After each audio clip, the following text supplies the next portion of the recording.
بسم الله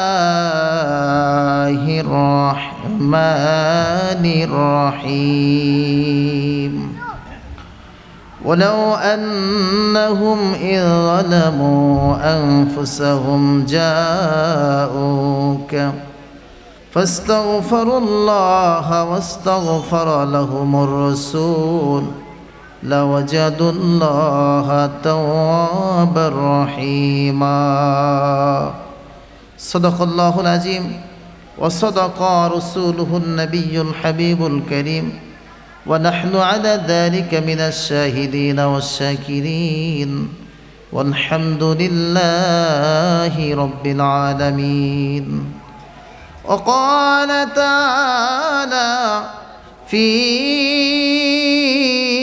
شان حبيبه آمرا ومخبرا إن الله وملائكته يصلون على النبي يا أيها الذين آمنوا صلوا عليه وسلموا تسليما صلى الله على আমি কিছু শুনি আমি কি কই নিজে বেদে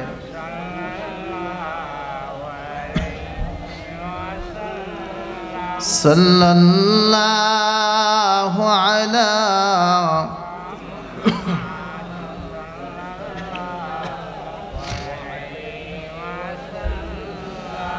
নবীজির কথা স্মরণ করে করে মদিনার দিকে খেয়াল করে করে রাসূল পাকের দিদার ও শাফাতের আশায় আরো জোরে জোরে মহব্বতে দোষে পড়েন সাল্লাল্লাহু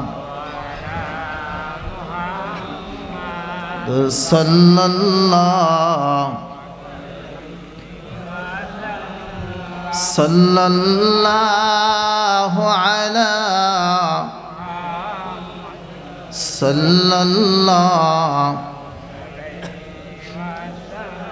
سعت الشجر نطق الحجر شق القمر بإشارته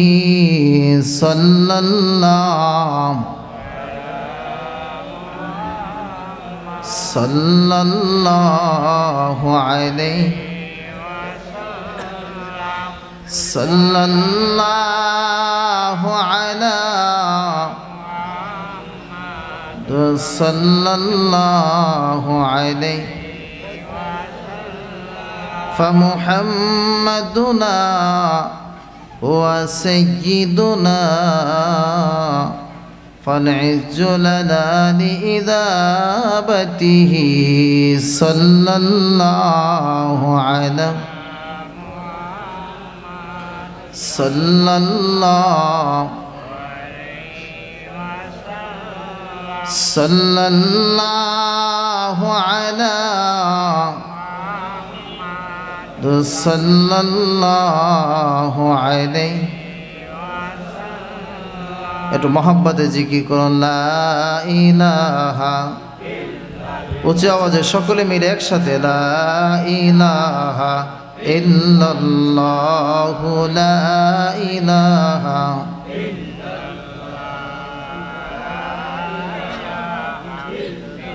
আরো জোরে লা ইলাহা ইল্লাল্লাহু লা ইলাহা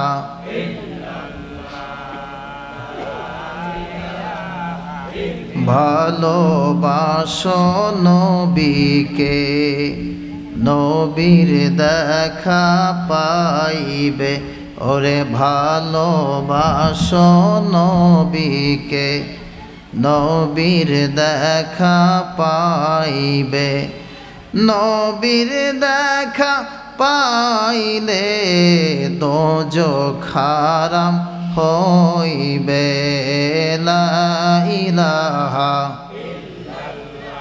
খুব বাজে উঠেন জোরে জোরে লা ইলাহা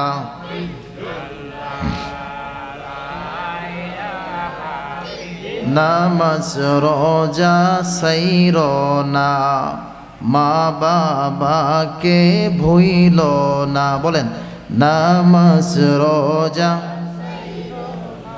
ওরে মা বাবাকে ভুইল না। জন্নতবাসী হইতে হইলে, জন্নতবাসী হইতে হইলে প্রাণ ভরে করো সাধনা। লা ইলাহা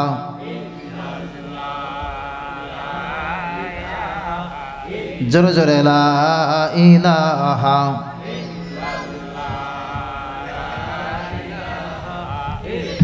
লা ইলাহা ইল্লাল্লাহু মুহাম্মাদুর রাসূলুল্লাহ সাল্লাল্লাহু আলাইহি ওয়াসাল্লাম। ধর্মগঞ্জ দারুস সুন্নাত সালিহিয়া মুহিব্বিয়া দিনিয়া মাদ্রাসার উদ্যোগে নবম বার্ষিক ইসালে সওয়াব ওয়াজ ও দোয়া মাহফিলের মোহতারাম সভাপতি মোহাম্মদ আলতাফ হোসেন সাহেব, মোতাওয়াল্লি অত্র মাদ্রাসা, আজকের মাহফিলে তালিমদাতা হিসাবে যিনি ছিলেন বিশিষ্ট ইসলামী চিন্তাবিদ ওস্তাজুল উলামা আলহাজ হযরত মাওলানা হাফেজ মোহাম্মদ রফিকুল্লাহ সাহেব মাদ্দাজিল্লাহুল আলী, বিশেষ অতিথিবৃন্দ, হাজরাতে ওলামায়ে কেরাম, মুরব্বিয়ানে আজম, সমবয়সী যুবক ভাইয়েরা, বয়োজ্যেষ্ঠ বয়োকনিষ্ঠ ভাইয়েরা, পর্দার অন্তরালে অবস্থানরতা সম্মানিতা শ্রদ্ধা মা ও ভগ্নীরা, মহান আল্লাহ সুবহানাহু ওয়া তাআলার দরবারে অসংখ্য অগণিত শুকরিয়া জ্ঞাপন করছি যে মহান রব্বুল আলামিন আজকে এই পুত পবিত্র জলসায় আজিমুশান মোতাবাররক মুনাওয়ার মাহফিলে আপনাদের মতো আল্লাহওয়ালা রসুল প্রেমিক মানুষদের সাথে আমি পাপী নালায়েক অধম গুনাহগারকেও হাজিরা দেওয়ার তৌফিক দিয়েছেন। এজন্য আমরা সকলেই শুকরিয়াতান, ইমানের তেজে তেজিয়ান হয়ে হৃদয়ের সবটুকুন আবেগ অনুভূতিকে উজাড় করে দিয়ে সিংহ শার্দুলের মতো গর্জে বলে আলহামদুলিল্লাহ। আপনারা খুশি না বেজান? এটি জান্নাতের বাগান। কিসের বাগান? সন্দেহ আছে কোনো? আমার কথা নয়, আল্লাহর হাবিব নূর নবীজির জবানে ঘোষিত। আল্লাহর হাবিব নূর নবীজি বলেছেন, মাজালিসুল ইলমে হিয়া রওজাতুম মিন রিয়াদিল জান্নাহ। যে মজলিসে দ্বীনি ইলম চর্চা করানো হয়, আল্লাহ পাকের পবিত্র নামের জিকির করানো হয়, রসুলে পাকের শানে দরুদ ও সালাম পেশ করা হয়, ওই মজলিস দুনিয়ার কোনো সাধারণ মজলিস থাকে না, সাথে সাথে জান্নাতের টুকরায় পরিণত হয়ে যায়। জোরে বলুন সুবহানাল্লাহ। আজকে এটা যে জান্নাতের বাগান, এতে কি সন্দেহ আছে? ভাই আসলে আপনারা কি আমার কথা কি বোঝেন? স্পষ্ট শোনায়? আসলে মাইকের আওয়াজটা আমি ঠিকমতো পাইতেছি না, আমার খুব আনইজি হচ্ছে। তো যাই হোক, এটি যে জান্নাতের বাগান, কোনো সন্দেহ আছে? আমার কথা নয়, আল্লাহর হাবিবের নূরের জবানে ঘোষিত। তো আজকে জান্নাতের বাগানে আমরা যারা এসেছি, জান্নাতের বাগানে আসতে পেরে খুশি না বেজার? একটু আওয়াজ তুলতে হবে সকলে। খুশি না বেজার? বেশি না কম? যে যত বেশি খুশি হয়েছেন সে তত জোরে আওয়াজ দিয়ে বলুন আলহামদুলিল্লাহ। মুআজ্জাজ হাজিরিন, এই নেয়ামত আগামী বছর পর্যন্ত বেঁচে থাকবো, এরপরে পাবো এরকম কোনো গ্যারান্টি আছে? গত বছর এই জায়গায় মাহফিল হয়েছে কি হয় নাই? আল্লাহ আমাকে কবুল করছিলেন, আমি এসেছিলাম। আবার আজকে এবছরও আল্লাহ মঞ্জুর করছে, আসছি। তো যাই হোক, গত বছরের সাউন্ড সিস্টেমটা খুব ভালো ছিল, এখন যাই ওরা চেষ্টা করতেছি। তো আজকের এই যে নেয়ামত পাইলাম, এই নেয়ামতের শুকর আদায় করার দরকার আছে কি নাই? হাজিরিন, একথা সকলেরই জানা যে ঘুম ভাঙলে সকাল, না ভাঙলে পরকাল, ঠিক কি না? ঘুম ভাঙলে কি সকাল, না ভাঙলে পরকাল। বেঁচে থাকাটা অবাস্তব, মরে যাওয়াটা বাস্তব, ঠিক কিনা বলেন?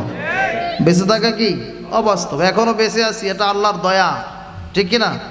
আর মরে গেলে মরা তো লাগবেই। কুল্লু নাফসিন যায়িকাতুল মাউত, প্রত্যেক প্রাণী মৃত্যুর স্বাদ ভোগ করবে, মরা তো লাগবেই নিশ্চিত। কিন্তু বেঁচে থাকাটা কি অবাস্তব, আল্লাহ এখনো বাঁচিয়ে রেখেছে। আপনাদের আজকে বিষয়টা স্মরণে আছে কি না? আজকে বেলা এই কমাও মিয়া, সকাল 10টা 38 মিনিটে হয়েছে, ভূমিকম্প হয়েছে কি হয় নাই? আপনারা টের পাইছেন? আরে ভূমিকম্প কখন হয় জানেন? যখন জমিনের উপরে অন্যায়, অবিচার, জেনা, ব্যভিচার বেড়ে যায়, তখন আল্লাহর তরফ থেকে গজব চলে আসে, ঠিক কিনা? কি আসে? দেখেন যতটুক হয়েছে তাতে কিন্তু অনেক ক্ষয়ক্ষতি হয়েছে, আরও একটু যদি হইতো তাতে আরও সিরিয়াসলি অবস্থা হয়ে যেত। তো যাই হোক, এই প্রতিকূলতার ভিতরেও যে আল্লাহ তাআলা আজকের এই জান্নাতের বাগানে আসার সুযোগ করে দিয়েছেন, এ নিয়ামতের শুকর আদায় করার দরকার আছে কি নেই? আল্লাহ তাআলা বলেছেন, লাইন শাকারতুম লাযীদান্নাকুম ওয়া লাইন কাফারতুম ইন্না আযাবি লাশাদীদ, যে আমার নিয়ামত পেয়ে শুকর আদায় করবে আমি আল্লাহ তার উপরে আমার নিয়ামত আরও বাড়ায় দেবো। সুবহানাল্লাহ বলুন। আমরা তো আল্লাহ তাআলার নিয়ামত সবসময় ভোগ করি, ঠিক কিনা? সবসময় কি করি? ভোগ করি। এর মধ্যে সবচেয়ে বড় নিয়ামত হচ্ছে শ্বাস ছাড়া আর গ্রহণ করা। এটা যদি বন্ধ হয়ে যায় তাহলে মাতুব্বারি, তালুকদারি, দফাদারি সব শেষ, ঠিক কিনা? সব শেষ হয়ে যাবে। এটা সবচেয়ে বড় নিয়ামত, যে কারণে আল্লাহ পাকের দেওয়া একটা নিয়ামতের শুকর আদায় করে কি শেষ করা যাবে? অথচ দেখেন আল্লাহর কত নিয়ামত আছে, আপনারা কি এটা হিসাব করে শেষ করতে পারবেন যে আল্লাহর কত নিয়ামত আছে? ওয়া ইন তাউদ্দু নি'মাতাল্লাহি লা তুসুহা, আল্লাহ বলেছেন বান্দারে হাতের করে গুনে গুনে, দুনিয়ার এমন কোনো মেকানিজম, মেশিন তৈরি হয় নাই যেটা দিয়ে গণনা করে আমি আল্লাহর নিয়ামত তোমরা গুনে গুনে শেষ করতে পারবে। বলুন না সুবহানাল্লাহ। হযরতে দাউদ আলাইহিস সালাতু ওয়াস সালামকে আল্লাহ তাআলা বলেছিলেন, দাউদ রে আমার দাও একটা নিয়ামতের শুকর আদায় করো। কি করো? একটা নিয়ামতের শুকর আদায় করো। দাউদ আলাইহিস সালাতু ওয়াস সালাম চিন্তা ভাবনা করে বলেছিলেন, মালিক আপনার দেওয়া একটা নিয়ামতের শুকর আদায় করে তো আমার পক্ষে শেষ করা সম্ভব না। কারণ কি? আপনার দেওয়া একটা নিয়ামতের শুকর আদায় করতে গিয়ে আমি বলবো আলহামদুলিল্লাহ, নাকি? ওই আলহামদুলিল্লাহ বলাও তো আপনার দেওয়া আর একটা নিয়ামত। সুবহানাল্লাহ বলুন। আল্লাহ খুশি হয়ে বললেন, দাউদ রে তুমি যে অসম্ভব প্রমাণ করেছো, এতেই আমি আল্লাহ তোমার উপরে খুশি হয়ে গেছি। সুবহানাল্লাহ বলুন। তাহলে আজকে ধর্মগঞ্জের মানুষ আমি জানি ধর্মপ্রিয়, নামই তো ধর্মগঞ্জ, ঠিক কিনা? নাম কি? ধর্মগঞ্জ, ধর্মপ্রিয়। আপনাদের উপস্থিতিও খুব ভালো লেগেছে, আলহামদুলিল্লাহ। তো আজকের এই প্রোগ্রামে যে আল্লাহ তাআলা আমাদেরকে আসার সুযোগ করে দিয়েছেন, 10 মায়ের 10 সন্তানকে জোরে মিলে বসার সুযোগ দিয়েছেন, এতে আমরা খুশি না বেজার? যে যত বেশি খুশি হয়েছি সে তত জোরে আওয়াজ দিয়ে বলি আলহামদুলিল্লাহ। লাখো কোটি দরুদ ও সালাম নবী পাকের উপরে, যে নবী করিম সাল্লাল্লাহু আলাইহি ওয়াসাল্লামকে পয়দা না করলে মহান আল্লাহ সুবহানাহু ওয়া তাআলা তামাম জগৎ সৃষ্টি করতেন না। তিনি হলেন হাবিবে কিবরিয়া, শাহানশাহে রিসালা, আফতাবে নবুয়াত, তামাম নবীদের নবী। আপনার আমার নবী আখিরি জামানার পয়গাম্বার, নূরে মুজাসসাম, নূরুন আলা নূর, নূরে মদিনা, হায়াতুন নবী, জিন্দা নবী, নবীজি মুহাম্মদুর রাসূলুল্লাহ, সকলেই পড়ি সাল্লাল্লাহু আলাইহি ওয়াসাল্লাম। সম্মানিত হাজিরিন, রাত গভীর হয়েছে, আপনাদেরকে বেশি কষ্ট দেব না, সাউন্ডের অবস্থা ভালো না, অল্প কিছু কথা বলতে চাই। এজন্য সূরা নিসা থেকে আপনার 64 নম্বর আয়াতের অংশবিশেষ তেলাওয়াত করছি। আল্লাহ তাআলা যেন এই আয়াতকে জ্ঞাপন করে কোরআন সুন্নাহর উপরে কিছু কথা আমাকে বলা এবং আমাদের সকলকে আমলে নিয়তে শোনার তৌফিক দান করেন, সকলে বলেন আমিন। আল্লাহ তাআলা বলেছেন, ওয়ালাউ আন্নাহুম ইয যালামু আনফুসাহুম জাউকা, যে শয়তানের ধোকায়, শয়তানের ওয়াসওয়াসায়, প্ররোচনায়, নফসের সাথে জুলুম করে যদি গুনাহ করে বসো, তাহলে আমার রসুলের কাছে যাও। সুবহানাল্লাহ বলুন। কার কাছে? রসুলের পাকের কাছে যাও। এরপরে আমি আল্লাহর দরবারে তওবা করো। কার দরবারে? আল্লাহর দরবারে তওবা করো। আর যদি রসুলকে সুপারিশকারী বানাইতে পারো, আমার হাবিব সুপারিশ করতে দেরি হবে, কিন্তু সুপারিশটা আমি আল্লাহর কবুল করতে দেরি হবে না। বলুন না সুবহানাল্লাহ। এখন প্রশ্ন থাকবে, হুজুর নবীদের যুগে, আল্লাহর হাবিবের যুগে সাহাবা আজমাইনের দস্তুর ছিল একটু ভুল হয়ে গেলি হুজুরের কাছে চলে যেতেন, হুজুর একটু আল্লাহর কাছে বলে দেন না, আল্লাহ যেন মাফ করে দেয়। কিন্তু এখন কি সেই সুযোগ আছে? এখন তো নবী নাই, আছে? নবুয়তের দরজা বন্ধ কিনা? আল্লাহর হাবিব সাল্লাল্লাহু আলাইহি ওয়াসাল্লাম বলেছেন, আনা খাতামুন নাবিয়্যিন লা নাবিয়্যা বা'দা রাসূলা, আমি হলাম শেষ নবী, আমার পরে কোনো নবী কিংবা রসুল কিছুই আসবে, নবীর পরে নবী নাই। কি আছে? একথা আমরা মানি না যে নবীর পরে নবী আছে। এখন যদি কেউ নবী দাবি করে সেটা ভণ্ড কাফের, ঠিক কিনা বলুন? সে কি ভণ্ড কাফের? এই যে কাদিয়ানি দেখে যে মাথা ছাড়া দিয়ে উঠছে, যেইভাবে নবী দাবি করতেছে, কাদিয়ানিরা কাফের। কাদিয়ানিরা কি? যারা বলেন কাদিয়ানিরা কি? কাফের। অতএব নবীর পরে কোনো নবী নাই। নবুয়তের দরজা বন্ধ, সাহাবিয়াতের দরজা বন্ধ, তাবিঈদের দরজা বন্ধ, তাবিঈদের দরজা বন্ধ। তাহলে আমরা কিভাবে ক্ষমা পাবো? আল্লাহর হাবিব নূর নবী সেটাও শিখিয়ে দিয়েছেন যে আমি নবীকে ওসিলা করে যদি তোমরা ক্ষমা চাও, অবশ্যই আল্লাহ ক্ষমা করে দিবেন। বলুন না সুবহানাল্লাহ। ভাইয়েরা আমার, সাহাবায়ে কেরামদের দস্তুর ছিল, অভ্যাস ছিল, তাদের আদব ছিল, যদি কোনো অপরাধ হয়ে যেত আল্লাহর হাবিবের কদম মোবারকে চলে যেতেন। ওগো নবীজি, শয়তানের ধোকায় ভুল করে ফেলেছি, গুনাহ করে ফেলেছি, একটু আল্লাহর দরবারে আপনি যদি সুপারিশকারী হয়ে যান, আপনি যদি একটু বলে দেন, অবশ্যই আল্লাহ মাফ করে দিবে। সুবহানাল্লাহ। প্রিয় ভাইয়েরা আমার, নবী পাকের একজন সরল মনা, সরল সোজা, নম্র ভদ্র একজন সাহাবী ছিলেন, যার নাম ছিল হযরত আবু লুবাবা রাদিয়াল্লাহু তাআলা আনহু। কি নাম? আবু লুবাবা রাদিয়াল্লাহু তাআলা আনহু। এত সরল ছিলেন, তিনি পেঁয়াজ গোছ বুঝতেন নাই। কি অবস্থা! তিনি পেঁয়াজ গোছ বুঝতেন না। দেখবেন সমাজের মধ্যে কিছু মানুষ আছে সরল সোজা, পেঁয়াজ বুঝে না, ভিতরে কোনো সিটারি বাট পারি না, এরকম কিছু মানুষ আছে কি নাই? একদম সরল সহজ মানুষ।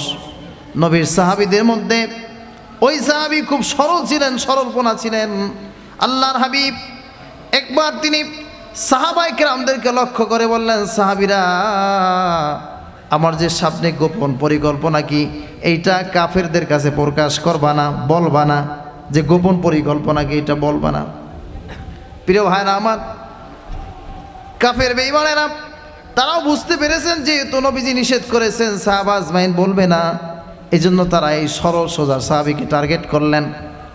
আবু লুবাবাকে এসে বললেন, আবু লুবাবা রে, মুহাম্মাদের গোপন পরিকল্পনা কি, তুমি একটু বলো। আবু লুবাবা বললেন, না না, রাসূল নিষেধ করেছেন, বলা যাবে না, অপরাধ হয়ে যাবে, বললে তো গুনাহ হয়ে যাবে, বেয়াদবি হয়ে যাবে, না আমি বলতে পারবো না। তবে তিনি হাত দিয়া দেখাইলেন যে এইবার যদি তোমাদেরকে পায় ছাড়বে না। এবার আপনারা বলেন, মুখে বলে নাই, ইশারায় বলছে, বলা হয়েছে কি হয় নাই? কি বলা হয়েছে না? ইশারায় বললেন যে এবার পাইলে আর ছাড়বে না। সরল মানুষ তো, কতক্ষণ পরে এই টেন্ডেন্সি, চিন্তাধারা জাগ্রত হলো যে আসলে মুখে বলি নাই, কিন্তু বলা তো হয়ে গেছে। প্রিয় ভাইয়েরা আমার, নবীর সরলপনা সাহাবী মসজিদে নববীতে চলে গেলেন। মসজিদে নববীতে গিয়ে রাতের বেলা মসজিদে নববীর খুঁটির সাথে নিজের দেহটাকে রশি দিয়া পেঁচাইয়া পেঁচাইয়া পেঁচাইয়া পেঁচাইয়া বাঁধলেন। আসামির খালত বানালেন, আসামির সুরাত বানায় নিলেন, আর আল্লাহর কাছে তওবা করতে লাগলেন, ক্ষমা চাইতে লাগলেন, আর চোখের পানি ছেড়ে ছেড়ে অজর নয়নে কান্না করতে লাগলেন। বলুন সুবহানাল্লাহ। অপেক্ষার প্রহর গুনতেছেন, আল্লাহর হাবিব নূর নবীজি কখন আসবেন, ফজরের সময়টা কখন হবে, আর নবীর মাধ্যমে নবীর কাছ থেকে সুপারিশ নিয়ে আল্লাহর পক্ষ থেকে ক্ষমা মাপ পাইব, এই সুযোগটা নেওয়ার জন্য অপেক্ষা আছে। সাহাবায়ে কেরাম, ফজরের সময় হয়ে গেল, আল্লাহর হাবিবের পিছনে জামাতে নামাজ পড়ার জন্য সাহাবায়ে কেরাম আসতে লাগলেন। মসজিদ পরিপূর্ণ হয়ে গেল। সমস্ত সাহাবায়ে কেরাম এসে দেখলেন যে আবু লুবাবা তিনি একটা খুঁটির সাথে পেঁচায়া বাঁধা অবস্থায় আছে। আবু লুবাবা কাঁদতেছে। সাহাবা আজমাইন যারাই যায় কি ব্যাপার, কি তোমার এই হালত কেন? বলে না, তোমাদের কাছে বলবো না। আল্লাহর হাবিব আসলে পরে আমার মনের দুঃখটা একমাত্র আল্লাহর হাবিবের কাছে বলবো। বলুন সুবহানাল্লাহ। ও ভাইয়ারা, আল্লাহর হাবিব সাল্লাল্লাহু আলাইহি ওয়াসাল্লাম নামাজের জামাতের উদ্দেশ্যে তিনি যখন রওনা দিলেন, পূর্ব আকাশ একটু পরিষ্কার হলো, নবীজি আসলেন। দূর থেকে দেখা যায় যে আল্লাহর হাবিব আসতেছেন। আল্লাহর নবী দেখলেন সমস্ত সাহাবায়ে কেরাম বসা, কিন্তু কে যেন খুঁটির সাথে ডেসা দিয়ে দাঁড়ায় আছে। নবীজি যখন কাছে আসলেন দেখতে পেলেন আর কেউ নয়, নবীজির সরল সোজা সাহাবী হযরতে আবু লুবাবা এইভাবে দাঁড়িয়ে আছে। বলুন সুবহানাল্লাহ। নবীজিকে দেখে কান্নার আওয়াজ আরো বেড়ে যায়, হাউমাউ করে কেঁদে দিলেন। আল্লাহর হাবিব নূর নবীজি বললেন, আবু লুবাবা রে, ব্যাপার কি তোমার এই অবস্থা কেন? আবু লুবাবা বললেন, ইয়া রাসূলুল্লাহ, ইয়া হাবিবাল্লাহ, নবীজি আমি তো অপরাধ করে ফেলেছি, অন্যায় করে ফেলেছি, গুনাহ করে ফেলেছি। আপনি তো নিষেধ করেছিলেন আপনার গোপন পরিকল্পনা বলার জন্য। কাফের মুশরিক বেঈমানেরা আমাকে টার্গেট করে প্রশ্ন করেছে, জিজ্ঞাসা করেছে, আমি মুখে বলি নাই, ইশারায় বলে দিয়েছি, কিন্তু বলা তো হয়েছে। আমি এটা পরে বুঝতে পারছি, এই জন্য নিজেকে আসামির হালতে আসামির মতো করে নিজেকে নিজে মসজিদে নববীর খুঁটির সাথে পেঁচায়া পেঁচায়া বেঁধে রেখেছি। আপনি আল্লাহর কাছে একটু আমার জন্য সুপারিশ করেন, আল্লাহ যেন আমারে মাফ করে দেয়। সুবহানাল্লাহ। নবীজি বললেন, আবু লুবাবা আমি বলে দিচ্ছি, তুমি রশি খুলে নামাজের জামাতে দাঁড়ায় যাও। সুবহানাল্লাহ বলুন। কি করো? নামাজের জামাতে দাঁড়ায় যাও। এবার আপনারা বলুন, যদি নবীজি এই কথা বলে আল্লাহ ক্ষমা করবে কিনা? এটা এর চেয়ে আর সঠিক কথা কি থাকতে পারে? নবী বললেন, রশি খোলো, নামাজে দাঁড়িয়ে যাও, আমি আল্লাহর কাছে বলে দিচ্ছি। সুবহানাল্লাহ। প্রিয় ভাইরা আমার, সাহাবী বড় আবেগী, বললেন, ইয়া রাসূলুল্লাহ, ইয়া হাবিবাল্লাহ, আপনার নূরের জবানে যেহেতু বলেছেন কোনো সন্দেহ নেই, আল্লাহ আমারে মাফ করে দিয়েছেন অলরেডি। কিন্তু হ্যাঁ, যদি আপনি আপনার নিজের পবিত্র হাত মোবারক দিয়া আমার দেহের সাথে খুঁটির সাথে পেঁচানো রশিটা যদি খুলে দিতেন, তা আমার দিলে শান্তি লাগতো। সুবহানাল্লাহ বলুন। যদি একটু আপনার হাত দিয়া আপনি খুলতেন, আমার দিলে একটু শান্তি লাগতো। আল্লাহর হাবিব এই কথাটা শুনে অজর নয়নে কেঁদে দিলেন, চোখের পানি ছেড়ে দিয়ে কাঁদতে কাঁদতে রশিটা খুলতে লাগলেন। আর বললেন, আবু লুবাবা, এমন একজন ব্যক্তিকে তুমি আজকে সুপারিশকারী বানায় আনিলা, শুধু তুমি না, কিয়ামত পর্যন্ত আমার যত উম্মত এই মদিনাতে এসে মসজিদে নববীতে এই খুঁটির সাথে হাত রেখে তওবা করবে, আর আমি নবীর ওসিলা দিয়ে মাফ চাইবে, আল্লাহ তাদেরকেও মাফ করে দিবে। বলুন না সুবহানাল্লাহ। আজকে শুধু তুমি নিজেই ক্ষমা পাইলা না, এমন একজন ব্যক্তিকে সুপারিশকারী বানাইলা, কিয়ামত পর্যন্ত আমার যত উম্মত এই মসজিদে নববীতে এসে এই খুঁটি ধরে তওবা করবে এবং আল্লাহর কাছে মাফ চাইবে, আমি নবীকে ওসিলা করে আল্লাহ তাদেরকেও মাফ করে দিবে। সুবহানাল্লাহ বলুন। প্রিয় ভাইরা আমার, এখন বলতে পারেন, তাহলে কি মসজিদে নববীতে তো যাওয়া লাগবে মাফ চাইতে? না রে ভাই, আমার নবী, আপনার হাবিব, আপনার নবী, তিনি স্থান পরিবর্তন করছেন, মারা যান নাই। আপনি এখানে বসো ওসিলা দিলে আল্লাহ মাফ করে দিবে। দেবে কি দেবে না? যদি বলেন দেবে কি দেবে না? বিশ্বাস কার কার আছে? নারায়ে তাকবীর, নারায়ে রিসালাহ, সিলসিলা সারসিনা শরীফ, নারায়ে তাকবীর। হাজিরিন, বুঝতে হবে বিষয়টা। নবীর ব্যাপারটা হচ্ছে ভেরি সেন্সিটিভ, এটা খুব সতর্ক থাকতে হবে। সব ক্ষেত্রে সব কথা মানায় না, ঠিক কিনা? বুঝে শুনে বলতে হবে। রসুলের সাথে কারো তুলনা হবে? জোরে বলেন না, তুলনা হবে না। প্রিয় ভাইয়ার আমার, সেই নবীকে আল্লাহ তাআলা মর্যাদা দিয়েছেন, সেই নবীজিকে আল্লাহ তাআলা ইজ্জত দিয়েছেন। আল্লাহর পরেই হচ্ছে আখিরি নবী নূর নবীজির মর্যাদা। আল্লাহ কত সম্মান দিলেন দেখেন। কোরআন শরীফের মধ্যে 1 লাখ মতান্তরে 2,24,000 পয়গাম্বরের মধ্যে কোরআনে মাত্র 25 জন নবীর নাম এসেছে। কয়জন? 25 জন নবীর নাম এসেছে। আল্লাহ তাআলা প্রত্যেক নবীকে নাম ধরে ধরে ডেকেছেন, কিন্তু আপনার আমার নবীজিকে কোথাও নাম ধরে ডাকেন না। এই কথা বলতে পারবেন না, দেখাতে পারবেন না। বরঞ্চ দেখেছেন কিভাবে, ইয়া আইয়ুহান নবী, ইয়া আইয়ুহার রাসূল, ইয়া আইয়ুহাল মুদ্দাসসির, ইয়া আইয়ুহাল মুজাম্মিল, ইয়াসিন, তাহা, এইভাবে ডেকেছেন, কোথাও সরাসরি আল্লাহ পাক তার হাবিবকে নাম ধরে ধরে ডাকেন নাই, বলুন সুবহানাল্লাহ। আবার দেখুন আল্লাহ তাআলা প্রত্যেক নবীকে অঞ্চলভিত্তিক, গোত্রভিত্তিক, এলাকা ভিত্তিক, এলাকার জন্য খাস করে নির্দিষ্ট করে নবী করে পাঠাইছেন। যেমনিভাবে মুসা আলাইহিস সালামকে বনি ইসরাইলের জন্য নবী করে পাঠাইছেন, ঈসা আলাইহিস সালামকে তার কওমের জন্য নবী করে পাঠাইছেন, শোয়েব আলাইহিস সালামকে মাদায়েনবাসীর জন্য নবী করে পাঠাইছেন। কিন্তু কোথাও বলেন নাই যে আখিরি নবী নূহ নবীকে কুরাইশ বংশের জন্য নবী করে পাঠাইছেন। কি বলছে? বলেন না, এই কথা কোথাও বলেন নাই। বরং প্রত্যেক নবীকে আল্লাহ তাআলা অঞ্চলভিত্তিক, গোত্রভিত্তিক, এলাকা ভিত্তিক নবী করে পাঠাইছেন। মুসা আলাইহিস সালামকে বনি ইসরাইলের জন্য, ঈসা আলাইহিস সালামকে তার অনুসারীর জন্য, হযরত দাউদ আলাইহিস সালামকে তার জাতির জন্য, শোয়েব আলাইহিস সালামকে মাদায়েনবাসীদের জন্য। কিন্তু প্রিয় ভাইরা আমার, আপনার আমার নবীর ক্ষেত্রে বলেছেন যে ওমা আরসালনাকা ইল্লা রাহমাতাল লিল আলামিন। জোরে বলুন সুবহানাল্লাহ। হাবিব, আমি আপনাকে তামাম জগতের জন্য নবী করে পাঠিয়ে দিলাম। সুবহানাল্লাহ। এখন সেই নবী কি শুধু মানুষের নবী? কথা বলেন না কারো, মানুষের নবী, সকলের নবী, সকল মাখলুকের নবী, ঠিক কিনা?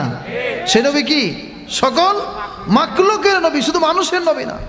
আল্লাহ তাআলা বলেছেন কুল ইয়া আইয়ুহান নাস ইন্নী রাসূলুল্লাহি ইলাইকুম জামিআ। হে রাসূল, আপনি বলে দেন আপনি হলেন সকলের রাসূল। সুবহানাল্লাহ। সে নবী কি সকলের নবী, সকলের রাসূল, শুধু মানুষের না, সকল মাখলুকের নবী। সুবহানাল্লাহ, সুবহানাল্লাহ। আল্লাহ তাআলা তার ইজ্জত আজমত এত বাড়ালেন, সম্মান এত বাড়ালেন। হাদিসে কুদসির মধ্যে এসেছে, আল্লাহ তাআলা বলেছেন, হাদিসে কুদসি এই হাদিসকে বলা হয় যে হাদিসের মধ্যে আল্লাহ সরাসরি কথা বলেন। আল্লাহ তাআলা বলেছেন লাউলা কালামা খলাকতুল আফলাক। ও দোস্ত, আমি যদি আপনারে না বানাইতাম তামাম জগৎ আমি বানাইতাম না। সুবহানাল্লাহ। আল্লাহ ছিলেন গোপন, কুনতু কানজান অমুখফিয়ান। আল্লাহ ছিলেন কি গোপন ছিলেন। আল্লাহর তো ক্ষমতার শেষ নাই। সকল ক্ষমতার মালিক কে? কথা বলেন না কেন, সকল ক্ষমতা মালিক কে? আঙ্গুল তুলে বলেন কে? এখন যারা বলে যে সকল ক্ষমতা মালিক জনগণ, এই কথা বললে কি ঈমান থাকবে? কথা বলেন না, ঈমান থাকবে? অথচ সকল ক্ষমতার মালিক হচ্ছেন জোরে বলেন কে? ইন্নাল্লাহা আলা কুল্লি শাইইন কাদির। সব বিষয়ের উপরে ক্ষমতা হচ্ছে আল্লাহ। এখন যারা বলে যে সকল ক্ষমতার উৎস জনগণ, এই কথা বললে কি ঈমান থাকে? এদেশে বহু দল আছে, আছে কি নাই? ইসলাম কায়েম করতে আসছে, দিন শিখাতে আসছে আমাদের সামনে। তারা বড় বড় কথা বলতে চায়, তারা দিন শিখাতে চায় আমাদেরকে, অথচ তাদের রাজনৈতিক থিওরি হচ্ছে আব্রাহাম লিঙ্কনের থিওরি। গণতন্ত্র হচ্ছে হারাম। গণতন্ত্র কি? জোরে বলেন না, গণতন্ত্র কি? এর থিওরি আব্রাহাম লিঙ্কনের থিওরি হচ্ছে of the people, for the people, by the people. সব ক্ষমতার মালিক জনগণ। বলেন নাউজুবিল্লাহ। সব ক্ষমতার মালিক কি? জনগণ। এই জন্য দেখা যায় এখন এই থিওরি অনুযায়ী রাজনীতি করে আবার দেশে ইসলাম প্রচার করতে চায়। এরকম দল আছে কি নাই? জোরে বলেন আছে কি নাই? অথচ তাদের যিনি গুরু প্রধানকে যখন কোনো এক সাংবাদিক প্রশ্ন করলেন যে যদি আপনারা ক্ষমতায় আসেন তাহলে আপনাদের মিশন কি, আপনারা কি করবেন, কি আইন বাস্তবায়ন করবেন? এক পর্যায়ে বললেন পর্দার ক্ষেত্রে আপনারা কেমন করবেন? বলল কি ঐচ্ছিক, মনে চাইলে করবে, না চাইলে না করবে। বলেন নাউজুবিল্লাহ। এটা কি কোনো ইসলামী দলের কথা হতে পারে? কথা বলেন। যদি সঠিক ইসলামী দলই হয়ে থাকতো তাহলে তার কথা হবে এরকম যে কোরআনে যেটা করা আছে, যেটা করার জন্য আল্লাহ নির্দেশ করছে ওইটাই চালু করব, আর যেটা নিষেধ ওইটা নিষেধ করব, ঠিক কিনা? এইটা থাকবে মূল থিওরি। অথচ কি সুন্দর কথা, তালে তাল মিলিয়ে বললো ঐচ্ছিক, চাই করবে, মনে না চাইলে করবে না। এরকম কিছু ইসলামিক দল এদেশে আছে কি নাই? এই জন্য ভাইরা আমার, আমরা আউলিয়া কেরামদের থেকে দিন পেয়েছি, ঠিক কিনা বলো? কাদের মাধ্যমে? আউলিয়া কেরামদের মাধ্যমে দিন পেয়েছি। এখন যারা আমাদেরকে দিন শিখাতে চায়, ইসলাম শিখাতে চায়, আসলে ওরা আমাদেরকে মোটামুটি কিছু সাধারণ মানুষকে ইমোশনাল ব্ল্যাকমেইল করতেছে, ঠিক কিনা? দলের নামে লাগাই লাইছে ইসলাম। কি লাগাইছে? এটা তো সাইনবোর্ড ছাড়া আর কিছু না, ভিতরে ইসলামের কিচ্ছু নাই, কিছু নাই। কারণ ওদের আকীদা হচ্ছে এমন আকীদা, যে আকীদা হলো ওদের মহামুরব্বী, আমি নাম নিব না, উনি বলেছেন এই দেখো আমার এই হাতের লাঠি, এই লাঠির যে পাওয়ার আছে এই পাওয়ার মোহাম্মদেরও নাই। বলে নাউজুবিল্লাহ। এই আকীদা কোনো মুসলমানের আকীদা হতে পারে? কথা বলেন, হতে পারে না। অতএব এই আকীদা যারা লালন করবে এরা যদি বলে আমরা ইসলামিক রাজনীতি, ইসলামিক নীতি কায়েম করতে চাই, আসলে মানুষকে ধোঁকা দিয়া বোকা বানাতে চায়। কিন্তু জাতি এখন সচেতন, ঠিক কিনা বলুন? এই ফাল দিয়ে দেখুন, সামান্য একটু একটু ক্ষমতার জন্য, কয়েকটা ভোটের জন্য ইমান বিক্রি করে দিছে কি দেয় নাই? আজকে আমাদের মিলাদ শরীফের তাবারুককে খারাপ জিনিসের সাথে তুলনা করেছে। আল্লাহ সে বিচার দুনিয়ায় বসে আমাকে কইরা দেখাইছে মিলাদ শরীফের তাবারুকটা খারাপ, আর ওই মন্দিরে যেয়ে প্রসাদ খাইছে কি খায় নাই? ওইটা খুব ভালো লাগছে না? ওইটা খুব ভালো লাগছে, ওইটা খাইছে। আর আমাদের মিলাদের তাবারুককে পায়খানার সাথে তুলনা করছে, বলে নাউজুবিল্লাহ। অতএব এরা ইসলাম কায়েম করতে চায়, লম্বা লম্বা কথা বলে। এদের আর ওয়াজ নাই, ওয়াজের মঞ্চটাকেই রাজনৈতিক মঞ্চ বানাইছে। কারণ এরাও জানে যে ওয়াজের মঞ্চ ছাড়া রাজনীতি করলে মানুষ পাওয়া যাইবে না, ঠিক কিনা? কারণ মানুষ তো কোরআনের কাছে দুর্বল, সুন্নাহর কাছে দুর্বল, এটা বাস্তব। আমরা মুসলমান, এই দুই জায়গায় আমরা দুর্বল, ঠিক কিনা? এই জন্য এই সমস্ত মঞ্চে এসে রাজনৈতিক কথা বলে। এই জন্য প্রিয় ভাইরা আমার, ব্ল্যাকমেইলের শিকার হবেন না, স্পষ্ট বলে দিচ্ছি। এই সারসিনা সিলসিলা হক সিলসিলা, ঠিক কিনা বলুন? কোনো সন্দেহ আছে? এটা হক্কানি হক সিলসিলা, হক্কানি রব্বানি সিলসিলা। দেখুন ভাইরা আমার, সারসিনা এদেশের এই নোংরা রাজনীতির সাথে জড়িত ছিল না, কখনো ছিল না, সামনেও থাকবে না, ঠিক কিনা? কারণ কি জানেননি? রাজনীতি করতে গেলে জেদ করতে হয়। কি করতে হয়? কথা বলেন না কেন? কি করতে হয়? জেদ করতে হয়। আর জেদ করা ইসলামে হারাম না হালাল? কথা কন, হারাম না হালাল? রাজনীতি করতে গেলে মিথ্যা কথা বলা লাগে, লাগে কিনা? আসলে হক্কানি আউলিয়া কেবার বুজুর্গানে দিন কি কখনো মিথ্যা কথা বলতে পারবে? সে আবার হক্কানি হয় কেন যদি মিথ্যা বলে? কোন এক ব্যক্তি, কোন এক বুজুর্গ, নাম নিলাম না, বলেছেন যে অমুক মার্কায় ভোট দিলে আল্লাহ রসুলকে ভোট দেওয়া হবে। বলেন নাউজুবিল্লাহ। রসুলের এত কাঙ্গালি বোনা পড়ছে যে রওজা থেকে মার্কা নিয়ে আসছে। কেমন পাগলের পাগল! আমি চিন্তা করি মানুষকে কত বাইলে নোংরা ভাবে মানুষের ইমানটা কেড়ে নেওয়ার পায়তারা চলছে। আবার এখন এক পর্যায়ে বোধহয় না আমি এই কথা বলি নাই, তাহলে কথাটা কি বললে বলে কি বলি নাই। এখন কি কথা গোপন করার সুযোগ আছে? বলেন না কেন? মিডিয়ার যুগ মেয়ে আছে। কিসের যুগ? মিডিয়ার যুগ। বলছে এখনকার বলি নাই। এই জন্য এই যে মিথ্যা বলা লাগে, কথার কোনো গরমই থাকে না, মুখের কোনো ট্যাক্সও থাকে না বরিশাল ভাষায়। এই মিথ্যা কথা বলা লাগে।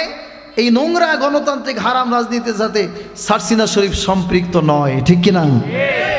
অতএব দেখুন, এই রাজনীতি না কইরাও সারসিনায় এই এদেশের বিভিন্ন অঙ্গনে ক্ষেত্রে সারসিনার খেদমত আছে কি নাই? জোরে বলেন না, আছে কি নাই? আপনারা জানেন সেনাবাহিনীদের হাফ প্যান্ট ছিল, কি ছিল? ফুল প্যান্টে পরিণত হয়েছে। এর অবদান কাদের? কথা কন না কা?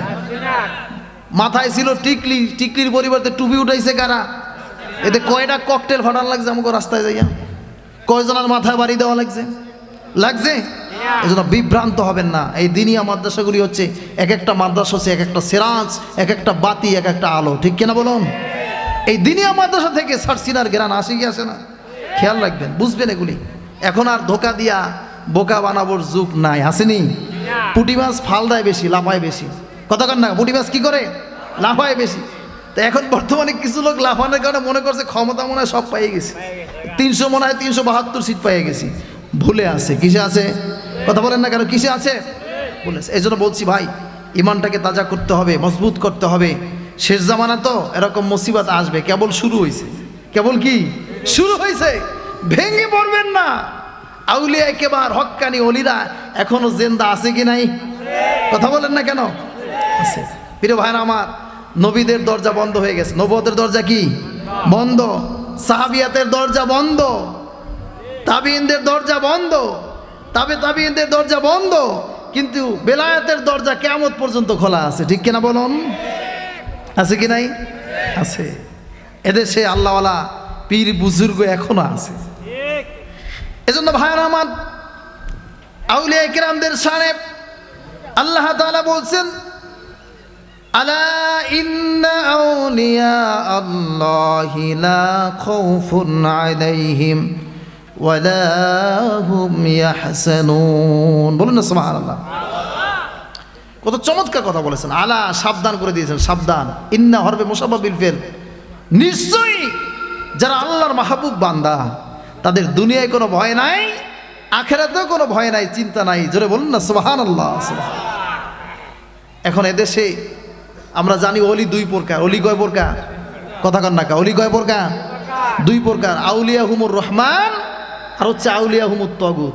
আল্লাহর অলি আর একটা কি শয়তানের অলি। কিন্তু এখন অলি হয়ে গেছে বাংলাদেশে তিন প্রকার। তিন নম্বরটা কি জানেননি? টাটকা জিন্দা অলি আসেনি কি? টাটকা জিন্দা অলি। বাংলাদেশে অলি এখন তিন প্রকার, কথা বুঝছেন নি? এই জন্য বলতে চাই, অলি হতে হলে, অলি হওয়ার প্রথম শর্ত হচ্ছে ইমান। প্রথম শর্ত কি? যেটা বলেন না, প্রথম শর্ত কি? ইমান।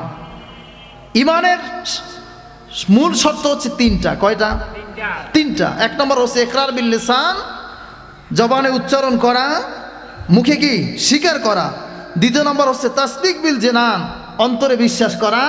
আমল বিল আরকান, আমলে প্রমাণ করা, কাজে পরিণত করা। তিনটা সমন্বয় কি? ইমান। এরপর হচ্ছে যারা আল্লাহ ওয়ালা হবে, প্রথমত তাদের কি ইমানদার হবে, আল্লাযীনা আমানু ওয়া কানু ইয়াত্তাকুন। দ্বিতীয় শর্ত হলে মুত্তাকি হতে হবে, পরহেজগার হতে হবে। ঠিক কি না? কি হতে হবে? মুত্তাকি হতে হবে, পরহেজগার হতে হবে। প্রিয় ভাইরা আমার, কথাটা বলার পিছনে একটু উদ্দেশ্য আছে।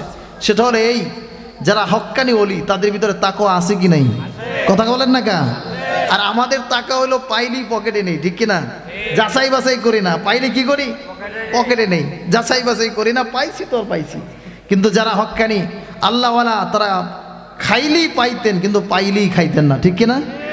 এখন কথায় কথা আসছে, আমাদের পীরে মরহুম বাহারে শরিয়া শাহ সুফি মহিবুর রহমতুল্লাহ আলাই, তিনি কি সকলের হাদিয়া গ্রহণ করতেন? জোরে বলেন না কেন? তিনি করতেন? করতেন না। বরং কারণ কি? তাকওয়া ছিল, তাকওয়ায় পরিপূর্ণ ছিল হুজুর কেবলা। আহারে, আমি মনে করি এখনো আমাদের মাথার উপরে শোকের ছায়া বিস্তার করতেছে। ঠিক কিনা? হুজুর কেবলা চলে গেছেন, এখন আমি মনে করি শোকের ছায়া আমাদের মাথাও বিস্তার করতেছে। তিনি এমন তাকওয়াবান ব্যক্তি ছিলেন, যার তার হাদিয়া গ্রহণ করতেন না। করতেন? করতেন না। হালাল হারাম এটা কি হক্কানি আউলিয়া কেরাম তারা এটা বাছাই করে চলেছেন। এজন্য এখনো আল্লাহওয়ালা বুজুর্গ মানুষ এই জগতের মধ্যে আছে কি নাই?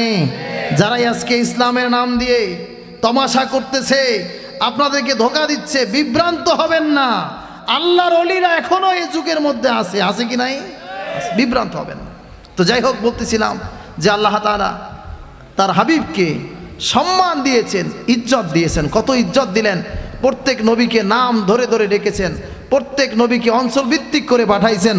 কিন্তু আপনার আমার নবীকে নাম ধরে কোথাও ডাকেন নাই, অঞ্চল ভিত্তিক পাঠানো নাই, বরংস তামাম জগতের জন্য রহমত স্বরূপ প্রেরণ করেছেন। চিৎকার মেরে বলুন সুবহানাল্লাহ। ও ভাইয়ারা, আল্লাহ কত সম্মান দিলেন শুনুন। আল্লাহ লিখতে 4টা অক্ষর লাগে, আলিফ লাম লাম হা। আর দেখেন নবীর নামটা মোহাম্মদ, মিম হা মিম দাল। মোহাম্মদ লিখতে 4টা অক্ষর লাগে। আল্লাহ লিখতে যেমন কোনো নোক্তা নাই, মোহাম্মদ লিখতেও কোনো নোক্তা নাই। জোরে বলুন সুবহানাল্লাহ। আবার দেখেন লা ইলাহা ইল্লাল্লাহ, লা ইলাহা ইল্লাল্লাহ লিখতে 12টা অক্ষর লাগে। লা ইলাহা ইল্লাল্লাহ লিখতে কোনো নোক্তা নাই, কিছু নাই। মুহাম্মাদুর রাসূলুল্লাহ লিখতে 12টা অক্ষর লাগে, কোনো নোক্তা নাই। বলুন সুবহানাল্লাহ। একটু জিকির করি, লা ইলাহা। এটা বন্ধ করে, এটা ক্যানভাস নাকি আমার কানে? এটা মাইক দিস জোরে জোরে, লা ইলাহা অবস্থা বেতন। আরো জোরে, লা ইলাহা। আসমানের মালিক যেই আল্লাহ, জমিনের মালিক সেই আল্লাহ। লা ইলাহা।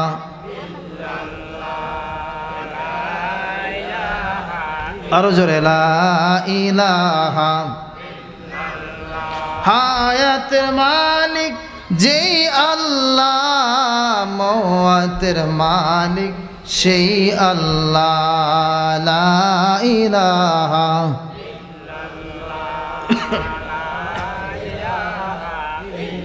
লা ইলাহা ইল্লাল্লাহু মুহাম্মাদুর রাসূলুল্লাহ সাল্লাল্লাহু আলাইহি ওয়াসাল্লাম। বলতেছিলাম যে লা ইলাহা ইল্লাল্লাহ লিখতে কয়টা অক্ষর? 12টা। কয়টা? আর মুহাম্মাদুর রাসূলুল্লাহ লিখতে 12টা। আর এটা বন্ধ করে না কেন? লা ইলাহা ইল্লাল্লাহ লিখতে যেমন নোক্তা লাগে না, মুহাম্মাদুর রাসূলুল্লাহ লিখতেও নোক্তা লাগে না। জোরে বলুন না সুবহানাল্লাহ। বন্ধুর সাথে বন্ধুকে কিভাবে সামঞ্জস্য রাখলেন, মিল রাখলেন। সুবহানাল্লাহ, সুবহানাল্লাহ। আজকে দেখা যায় সেই নবীকে নিয়ে অনেক বাজে কথা হয়, নানানভাবে কথা বলে যে নবী করিম সাল্লাল্লাহু আলাইহি ওয়াসাল্লামের তিনি 40 বছর পরে নবী হয়েছেন, বলে কি বলে না? আরে মিয়া সাহেব, নবী 40 বছরে নবী হয় নাই, নবী হয়েই জগতে তাশরীফ এনেছেন, বলুন আলহামদুলিল্লাহ। আল্লাহর হাবিব নবীজি বলেছেন কুনতু নাবিয়্যা ওয়া আদামু বাইনাল মাই ওয়াত তিন। আদম আলাইহিস সালাম যখন কাদামাটিতে গড়াগড়ি খাইতেছিল, আমি মুহাম্মদ সাল্লাল্লাহু আলাইহি ওয়াসাল্লাম তখনও নবী ছিলাম। সুবহানাল্লাহ বলুন। কুনতু নাবিয়্যা ওয়া আদামু বাইনার রূহি ওয়াল জাসাদ, যখন আদম আলাইহিস সালামের দেহের ভিতরে রূহ দেওয়া হয় নাই, তখন আমি মুহাম্মদ সাল্লাল্লাহু আলাইহি ওয়াসাল্লাম নবী ছিলাম। সুবহানাল্লাহ বলুন। এখন যারা বলে 40 বছর পরে নবী হয়েছে, মাথা ঠিক আছে? আল্লাহ তাআলা তার সম্মান ইজ্জত কি 40 বছরের পরে বাড়াইছেন নাকি আগ থেকে বাড়ানো? যাকে না বাড়াইলে কিছু বানাইতেন না। সুবহানাল্লাহ, সুবহানাল্লাহ। এ ভাইয়ারা, নবীর সম্মান কত শুনুন। আল্লাহ তাআলা তার ইজ্জত কতটা বাড়িয়ে দিয়েছেন, মর্যাদা কতটা বাড়িয়ে দিয়েছেন বাবাজি। এভাবে আস্তে আস্তে চলুক, দরকার নাই বেশি সাউন্ড। নবীজিকে আল্লাহ তাআলা কতটা সম্মান বাড়ালেন। নবীজির বয়স যখন 7 বছর কিংবা 7.5 বছর, কত বছর? 7 বছর কিংবা 7.5 বছর, আল্লাহর হাবিব নূর নবীজি তখন তার দাদার প্রতিপালনে ছিলেন খাজা আব্দুল মুত্তালিবের। জন্ম হয়ে বাবার মুখ দেখেন নাই, 6 বছরে মায়ের বুকটাও খালি হয়েছে। 7.5 বছর বয়স তখন দাদার প্রতিপালনে ছিলেন। আর খাজা আব্দুল মুত্তালিব ছিলেন কুরাইশের সর্দার, বলুন সুবহানাল্লাহ। কিসের সর্দার ছিলেন? এদেশের কিছু সর্দার আছে না, মাতুব্বার, সালিশি ব্যবস্থা করে, আছে না এরকম, অমুক অমুক মেয়া সাহেব, অমুক সর্দার সাহেব, অমুক চেয়ারম্যান সাহেব, অমুক নেতা খাতা, এরকম। তো পুরো কুরাইশের লিডার ছিলেন খাজা আব্দুল মুত্তালিব। মক্কার জমিনে একটা সালিশি বসছে। কি বসছে? আপনার কাছে সালিশ হয়নি? সালিশি বসছে। ভাই কুকটা বন্ধ করে দাও, সাউন্ড কমুক, সমস্যা নেই। সালিশি বসছে, বসার পরে একটা কুরসি এরকম চেয়ার সাজায় রাখছে খাজা আব্দুল মুত্তালিবের জন্য। লিডার আসবে, এই চেয়ারে বসে বিচার ফয়সালা করবে। কিন্তু আল্লাহর হাবিবের বয়স কত? 7 কিংবা 7.5। তো ছোট্ট না, বালক মানুষ, একদম ছোট। তো উনি জানতে পারলেন যে মক্কার অদূরে একটা পাশে দাদা যাবেন, সালিশি করবেন, চেয়ার সাজায় রাখছে। দাদার আগে নিজে চলে গেছে। সুবহানাল্লাহ বলুন। যাইয়া চেয়ারে উঠা বৈশা পাও দুইটা ঝুলানো শুরু করছে। সুবহানাল্লাহ, সুবহানাল্লাহ। সাধারণত আমাদের জ্ঞানে যেটা ধরে যে মুরব্বীদের চেয়ারে বাচ্চাদের বসা, এটা আমরা আদব মনে করি না, ঠিক না? এটা কি আদব মনে করি না?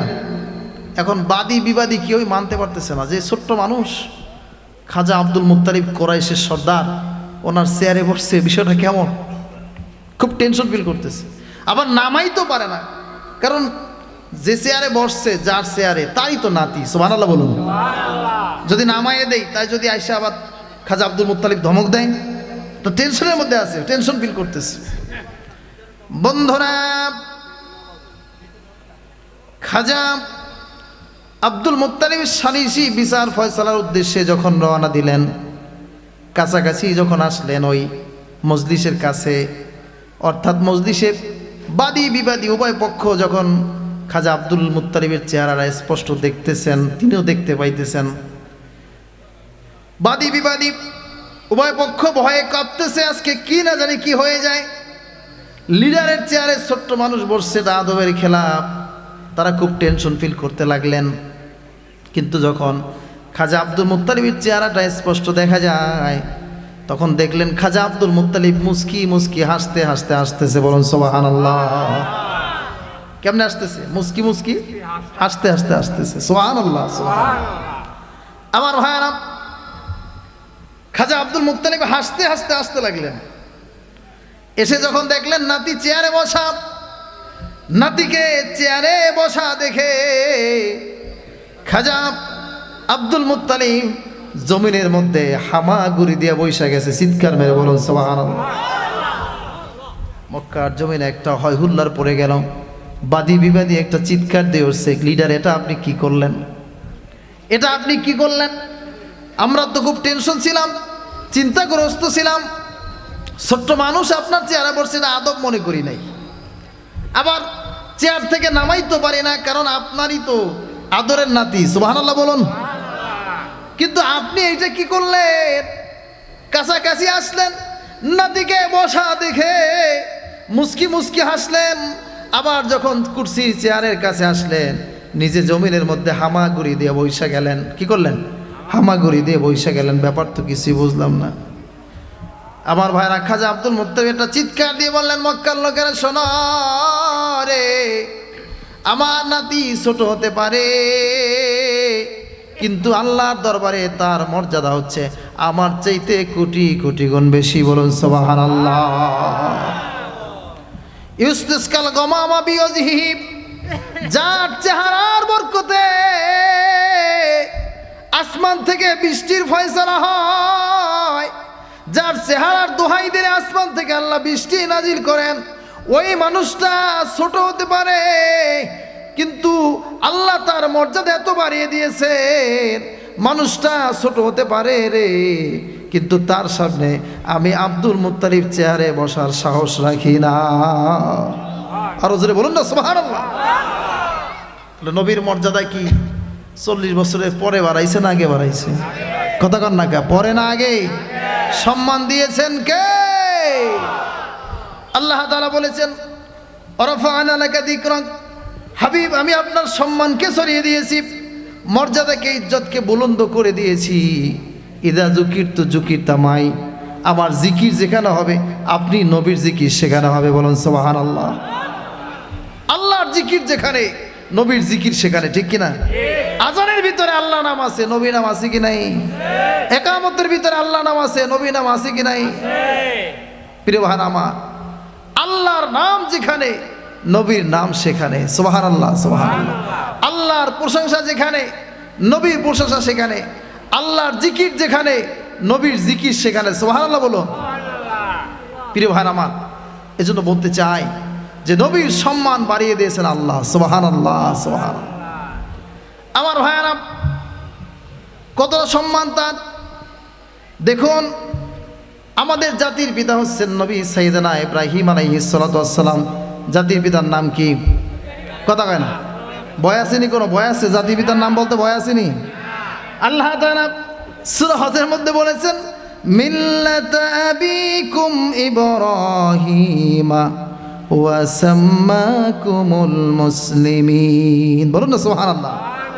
তামাম মুসলিম মিল্লাতের জন্য নবী সাইয়েদনা ইব্রাহিম আলাইহিস সালাতু ওয়াস সালামকে আমি জাতির পিতা বানায় দিলাম। আমাদের জাতির পিতার নাম কি? ইব্রাহিম আলাইহিস সালাম।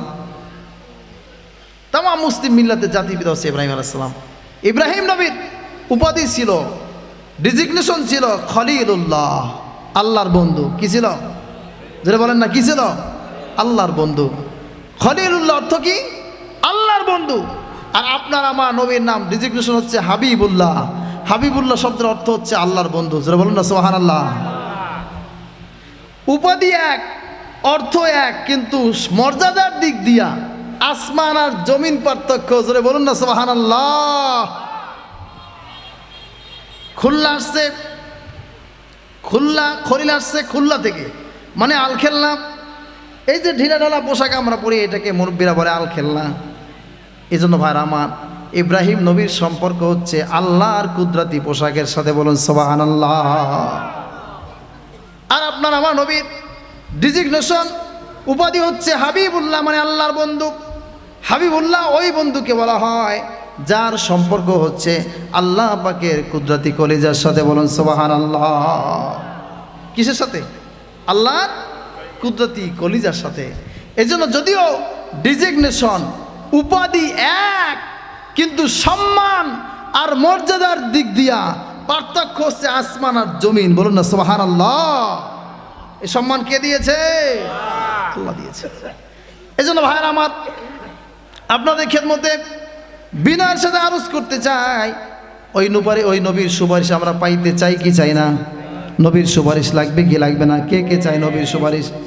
নারে তাকবীর, নারে রিসালাহ, সিলসিলা সারসিনা শরীফ, নারে তাকবীর।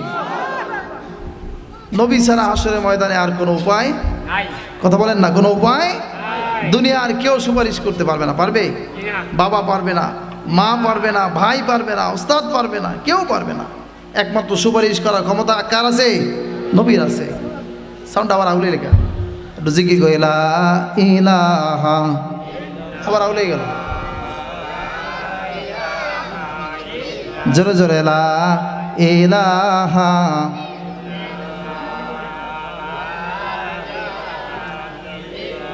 আরো জোরে লা ইলাহা ইল্লাল্লাহ ও লা ইলাহা,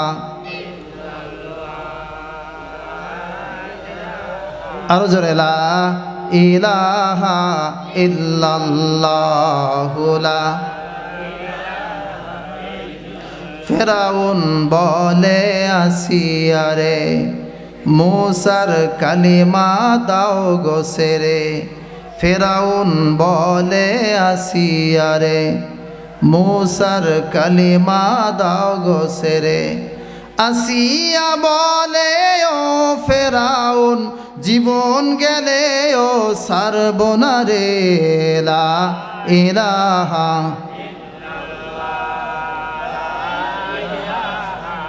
আরো জোরে লা ইলাহা, লা ইলাহা ইল্লাল্লাহু মুহাম্মাদুর রাসূলুল্লাহ সাল্লাল্লাহু আলাইহি ওয়াসাল্লাম। প্রিয় সুধী ভাই আমার, বলতেছিলাম যে আল্লাহ তাআলা তার সম্মান বাড়িয়ে দিয়েছেন, সেই নবীর সুপারিশ চাই কি চাই না? কে কে চাই? নারায়ে তাকবীর। আমার নবী হবেন হাসরের ময়দানে প্রথম সুপারিশকারী, আউয়ালু শাফিউন, নবী প্রথম সুপারিশকারী হবেন, ও আউয়ালু মুশাফফাউন, আর আমার নবীর প্রথম সুপারিশটি আল্লাহ কবুল করবেন। সুবহানাল্লাহ, সুবহানাল্লাহ। এজন্য ভাইয়ার আমার, সেই নবীর সুপারিশ পাইতে হলে নবীকে চিনতে হবে, নবী সম্পর্কে জানতে হবে, নবীর তরিকায় চলতে হবে, নবীকে মহব্বত করতে হবে, নবীকে ভালোবাসতে হবে, তাজিম করতে হবে, সম্মান করতে হবে। সাহাবা আজমাইন আল্লাহর হাবিব নবীজিকে চিনতে পেরেছেন। এজন্য যাদের শানে আল্লাহ নবী বলেছেন আসহাবী কান্নুজুম, আমার সাহাবীরা হচ্ছে আকাশের তারকা সমতুল্য। বলুন সুবহানাল্লাহ। আমার সাহাবীরা আকাশের তারকা সমতুল্য। ও দুনিয়ার মানুষ শোনো, আকাশের তারকা যেমন ধরা যায় না, ছোঁয়া যায় না, স্পর্শ করা যায় না, অনুরূপ আমার সাহাবীদের ঈমান, আমল ও আকীদার সমান তোমরা কোনোদিন হতে পারবে না। আমার সলক্ষ সাহাবী যারই অনুসরণ করো না তত হেদায়েত তথা জান্নাতের রাস্তা পেয়ে যাবে। বলুন সুবহানাল্লাহ। সাহাবা আজমাইন আল্লাহর হাবিবকে খুব ভালো করে চিনছে কি চেনে নাই? কথা বলেন না কেন? চিনছে কি চেনেন নাই? নবীজি যখন মক্কা থেকে মদিনায় হিজরত করলেন, মদিনায় গেলেন, আল্লাহর হাবিবকে মেহমান বানানোর জন্য অসংখ্য লোকজন পাগল পারা হয়ে গেল। সুবহানাল্লাহ বলুন। নবীরে পায়া খুব খুশি, মেহমান বানাইতে চায়, কিন্তু আল্লাহর হাবিব তার মেহমানদারি আল্লাহ কবুল করছিলেন হযরত আবু আইয়ুব আনসারীর বাড়িতে। সুবহানাল্লাহ বলুন। তো নবীজি সর্বপ্রথম মদিনায় যাওয়ার পরে মসজিদে কুবা নির্মাণ করেছেন। কোন মসজিদ? কথা কান না কা? কোন মসজিদ? মসজিদে কুবা নির্মাণ করেছেন। এরপরে মসজিদে কুবার পাশে তিনি কিছু হাউস নির্মাণ করলেন তার বিবিদের জন্য, কিন্তু ওই হাউস নির্মাণের আগে তিনি কোথায় থাকবেন এজন্য চিন্তা ভাবনা করলেন যে কোথায় কিছুদিন থাকা যায়। তো মদিনাবাসী পাগল পারা হয়ে আছে, যে সবাই চাচ্ছে যে আল্লাহর হাবিব আল্লাহ রসুল আমার বাড়ির মেহমান হয়ে যাক। সুবহানাল্লাহ বলুন। ও ভাই, হক্কানি ওলামায়ে কেরাম যদি এই মহল্লায় আসে, এলাকায়, সবাই চায় না যে অন্তত আমার বাসায় একদিন থাকুক, ঠিক কিনা? একবেলা খাবার খাও, আসেনি? আপনারা কি আলেমদেরকে ভালোবাসেন? আলেমদেরকে ভালোবাসেন না? কে কে হাত তুলেন? 2-3 দিন তুলে লাইছে, বলে তুলে বলাইছে আর কি, কথা বলছি নি? তার মানে বোঝা গেল আলেমদেরকে আমরা কি করি? ভালোবাসি। আলেমরা হচ্ছে নতুন দুলার মতো, ঠিক কিনা?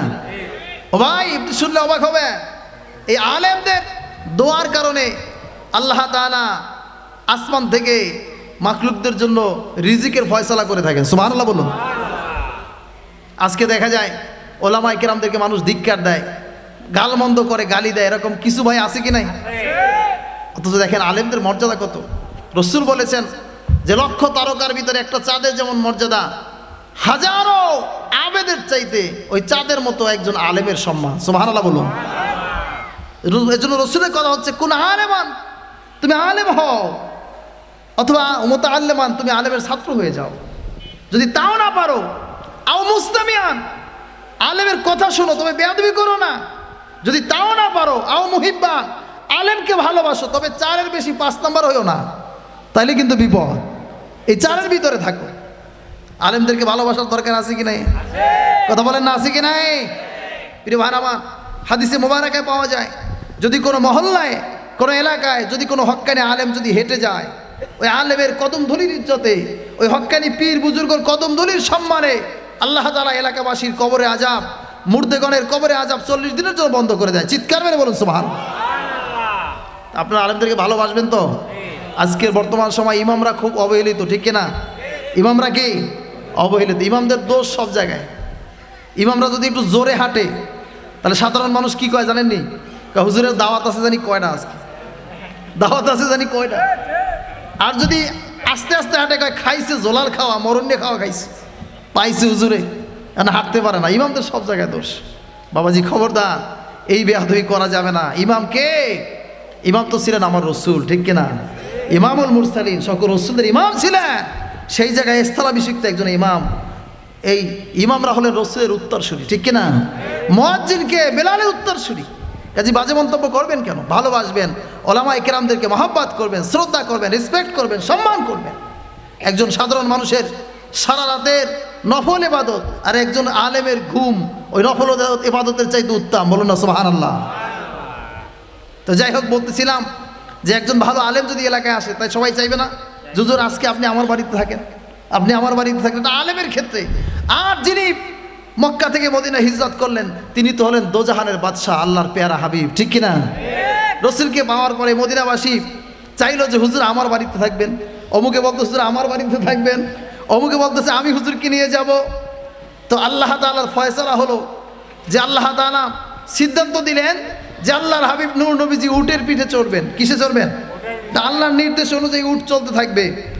উটটা যার বাড়ির দরজার সামনে গিয়া বসবে, ওই বাড়িতে আল্লাহর হাবিব নূর নবীজি মেহমান হয়ে যাবেন। সুবহানাল্লাহ বলুন। আল্লাহর সিদ্ধান্তটা সুন্দর না? ফয়সালাটা সুন্দর না? আল্লাহর সিদ্ধান্তের উপর কোনো সিদ্ধান্ত আছে বলেন?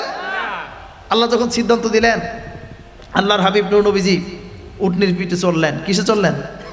পিঠে চললেন। এখন তো সবাই এরকম দরজার সামনে দাঁড়ায় আছে যে কার কপাল খুলে যায়, উট এসে আজকে কার বাড়িতে বসে। সুবহানাল্লাহ, সুবহানাল্লাহ। ও বাবাজি, একটা দরজা পার হয়ে যাওয়ার পরে বাড়িওয়ালা কান্না শুরু করে, নসিব খারাপ, আমার দরজায় উট থামে নাই, উট তো সামনে চলে গেছে, কার জানি সুনসিব হয়ে যায়। আর একটা দরজা ক্রস করলে ওই বাড়িওয়ালাও মন খারাপ করে, কান্না করে, আরে দরজা এটাও তো ক্রস করলো। এমনি করে করে করে করে অনেকগুলি দরজা ক্রস করে আবু আইয়ুব আনসারীর বাড়ির সামনে দরজায় যাইয়া জমিনের মধ্যে উট হামাগুড়ি দিয়ে বসে পড়ছে। বলেন সুবহানাল্লাহ। প্রিয় ভাইয়ের আমার, আবু আইয়ুব আনসারী একটা চিৎকার দিলেন, মদিনাবাসী রে দেখ আমার কপাল খুলে গেছে, নসিব আমার ভালো, সুনসিব, কিসমত আমার খুলে গেছে রে। দোজাহানের বাদশাকে আমি আমার বাড়িতে মেহমান হিসেবে পেয়ে গেছি। বলুন সুবহানাল্লাহ। আবু আইয়ুব আনসারী খুব খুশি, আনন্দে আত্মহারা। ওনার খেজুরের বাগান ছিল, নবীজিকে বসতে দিলেন, বললেন হুজুর একটু বসেন, আমি একটু বাগান থেকে আসি। দৌড়ে বাগানে চলে গেলেন। এরপরে তিনি 3 রকমের খেজুর নিয়ে আসলেন, পাকা খেজুর, আধা পাকা খেজুর, কাঁচা খেজুর। এনে নবীর সামনে তিনি প্রেজেন্ট করলেন, উপস্থিত করলেন। নবীজি বললেন, কিরে আনসারী, তুমি তো চাইলে পাকাটাই আনতে পারতা, 3 পদের টানছো কেন? হুজুর 3 রকমের খেজুর থেকে আপনি গ্রহণ করবেন, আপনার বরকতি হাত যদি 3 রকমের খেজুরে লেগে যায়, আল্লাহ দিয়েছেন। আপনি দেখছেননি? তিরমিজি বর্ণনা আসছে, যদি কোনো নবী কিংবা রসুল কোনো রাস্তা দিয়ে হাঁটতেন, 40 দিন পর্যন্ত ওই রাস্তা থেকে সুঘ্রাণ আসতো। সুবহানাল্লাহ বলুন। খুঁজতে আর যাওয়া লাগবে না যে মুহাম্মদ সাল্লাল্লাহু আলাইহি ওয়াসাল্লাম কই গেছে, অমুক নবী কই গেছে। না না, রাস্তা দিয়ে হাঁটতেই বুঝতেন যেভাবে মিশক আম্বরের ঘ্রাণ বের হচ্ছে, নিশ্চয়ই কোনো নবী কিংবা রসুল এই রাস্তা দিয়ে হেঁটেছেন। সুবহানাল্লাহ। নবীর আজমত ছিল কি শুনুন। আল্লাহর হাবিব নূর নবীজি উহুদের ময়দানে নবী পাকের দান মোবারক শহীদ হয়েছিল, রক্ত মোবারক গড়িয়ে ঝরেছিল। আপনারা জানেন বাবাজি, রক্ত খাওয়া হারাম। কিন্তু নবী পাকের ওই রক্ত মোবারক একজন মুহাদ্দিস সাহাবীর বাবা চেটে চেটে খেয়ে ফেলেছিল। বলেন সুবহানাল্লাহ। আল্লাহ তার সম্মান কি দিলেন, আজমত কতটা বাড়ালেন।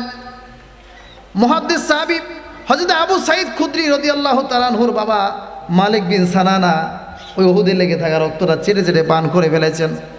হুশ মোবারক ফিরে আসার পরে আল্লাহর হাবিব নবীজি বললেন, এ সাহাবীরা, নিশ্চয়ই আমার রক্ত ঝরেছে, রক্তগুলি কোথায়? মালিক বিন সানানা কাঁপতে কাঁপতে দাঁড়ায় গেলেন আর বললেন, ইয়া রাসূলুল্লাহ, ইয়া হাবিবাল্লাহ, আমাদের মতো সাহাবী থাকতে আপনার রক্ত মোবারক পাহাড়ে লেগে থাকবে, এটা তো হতে পারে না। এজন্য আমি চেটে চেটে জিহ্বা দিয়ে চেটে চেটে পান করে ফেলেছি। বলুন সুবহানাল্লাহ। প্রিয় ভাইরা আমার, নবীজি বললেন, এ সাহাবী, তুমি কি জানো না রক্ত খাওয়া হারাম? এটা তো হালাল না, মানুষের রক্ত খাওয়া হারাম। মালিক বিন সানানা বললেন, ইয়া রাসূলুল্লাহ, ইয়া হাবিবাল্লাহ, সেই মানুষ আর আপনিও মানুষ তো সমান না। সুবহানাল্লাহ। সেই মানুষ আপনি মানুষ তো সমান না, যে কারণে আমি রক্ত চেটে চেটে পান করে ফেলেছি। আল্লাহর হাবিব বললেন, সুসংবাদ নাও, যেই দেহের সাথে রক্তের সাথে আমি রসুলে পাকের রক্ত মোবারক মিলে যেতে পারে, ওই দেহের জন্য আজকে থেকে জাহান্নামের আগুন হারাম আর আল্লাহর জান্নাতটা ওয়াজিব হয়ে গেল। বলুন সুবহানাল্লাহ। কত আসমাত এবং বরকত। সুবহানাল্লাহ, সুবহানাল্লাহ।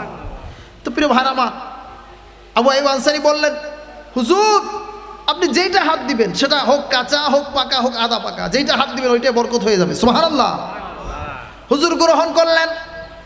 রাতের বেলা নবীজিকে রাতের বেলায় স্থান দিবেন।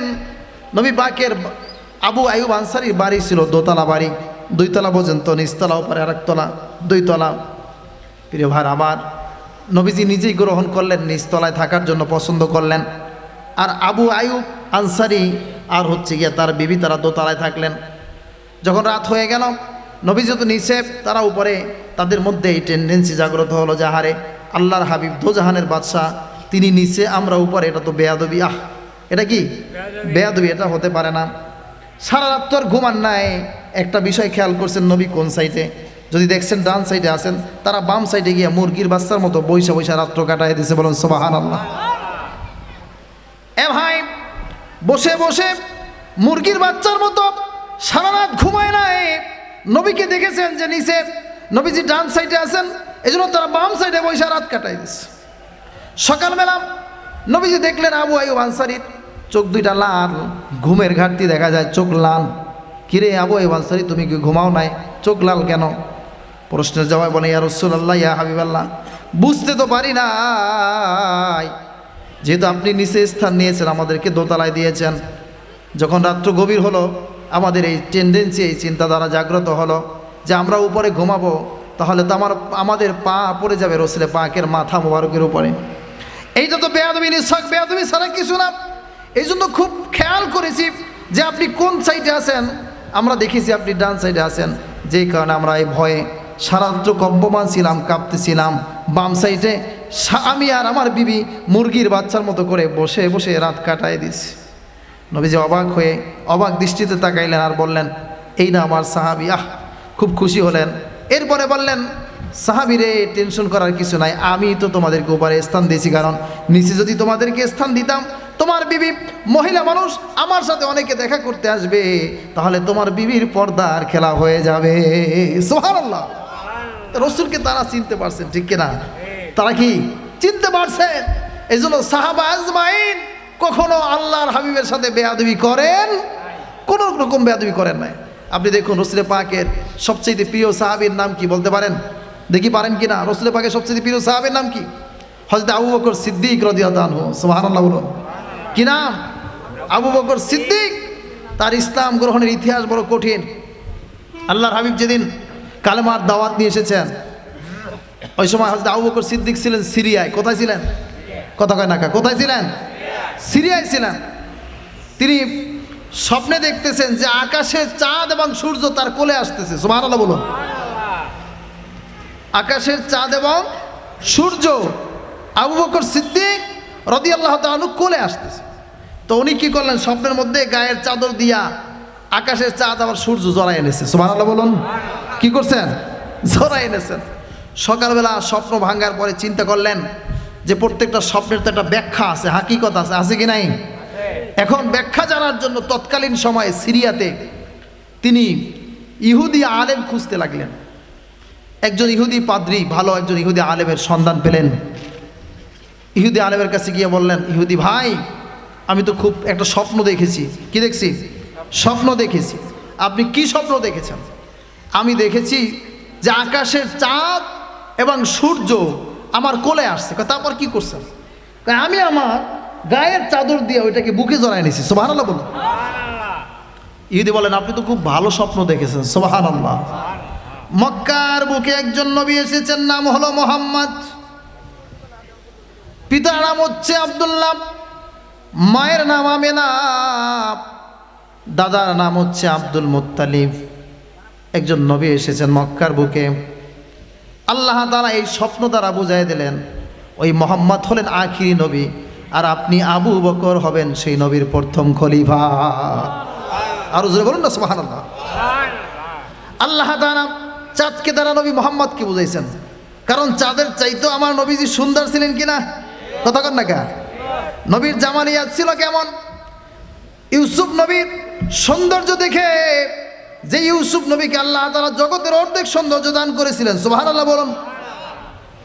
ইউসুফ নবীর সৌন্দর্য দেখে মিশরি মেয়েরা, তুর্কি মেয়েরা তাদের হাতের ছুরি দিয়া কমলা কাটতে গিয়ে আঙ্গুল কেটে ফেলেছিল। সুবহানাল্লাহ বলুন। তাবিঈনগণ আম্মা জান আয়েশা সিদ্দিকা রাদিয়াল্লাহু তাআলা আনহাকে প্রশ্ন করলেন, আম্মাজি, আমরা জানতে পেরেছি, ইতিহাস জেনেছি যে ইউসুফ নবীর সৌন্দর্য দেখে মিশরি মেয়েরা, তুর্কি মেয়েরা তাদের হাতের ছোরা দ্বারা কমলা কাটতে গিয়ে আঙ্গুল কেটে ফেলেছিল। একটু দয়া করে জানাবেন কি আমাদের নবী, আপনার নবী আখিরি নবী কেমন সুন্দর ছিল? বলুন সুবহানাল্লাহ। আম্মা জান এক বাক্যে জবাব দিলেন, আয় তাবিঈন শোনো, যেই চেয়ারে ইউসুফ আলাইহিস সালাতু ওয়াস সালাম বসা ছিলেন, যে ইউসুফ নবীর চেহারা দেখে মিশরি মেয়েরা, তুর্কি মেয়েরা কমলা কাটতে গিয়ে হাতের আঙ্গুল কেটে ফেলেছিল, আল্লাহর কসম করে বলছি, ওই চেয়ারে যদি আখিরি নবী বসা থাকতেন, নূর নবী বসা থাকতেন, তাহলে মিশরি মেয়েরা, তুর্কি মেয়েরা হাতের ছুরি দ্বারা আঙ্গুল কাটতেন না, কলিজায় কেটে ফেলতেন, নিজেরাও টের পাইতেন না। বলুন সুবহানাল্লাহ। এত সুন্দর ছিলেন। শুধু কি তাই, হযরত আনাস ইবনে মালিক রাদিয়াল্লাহু তাআলা তিনি বর্ণনা দিয়েছেন, হযরত আনাসের মায়ের নাম ছিল উম্মে সুলাইম। উম্মে সুলাইম বলতেছে, বাবা আমি তোরে পেটে ধরছি, কিন্তু খেদমত করবি তুই রসুলের। সুবহানাল্লাহ বলুন। কেমন মার কেমন সন্তান, পেটে ধরছি আমি, খেদমত করবি কার? আল্লাহর হাবিবের রসুলের খেদমত করবি।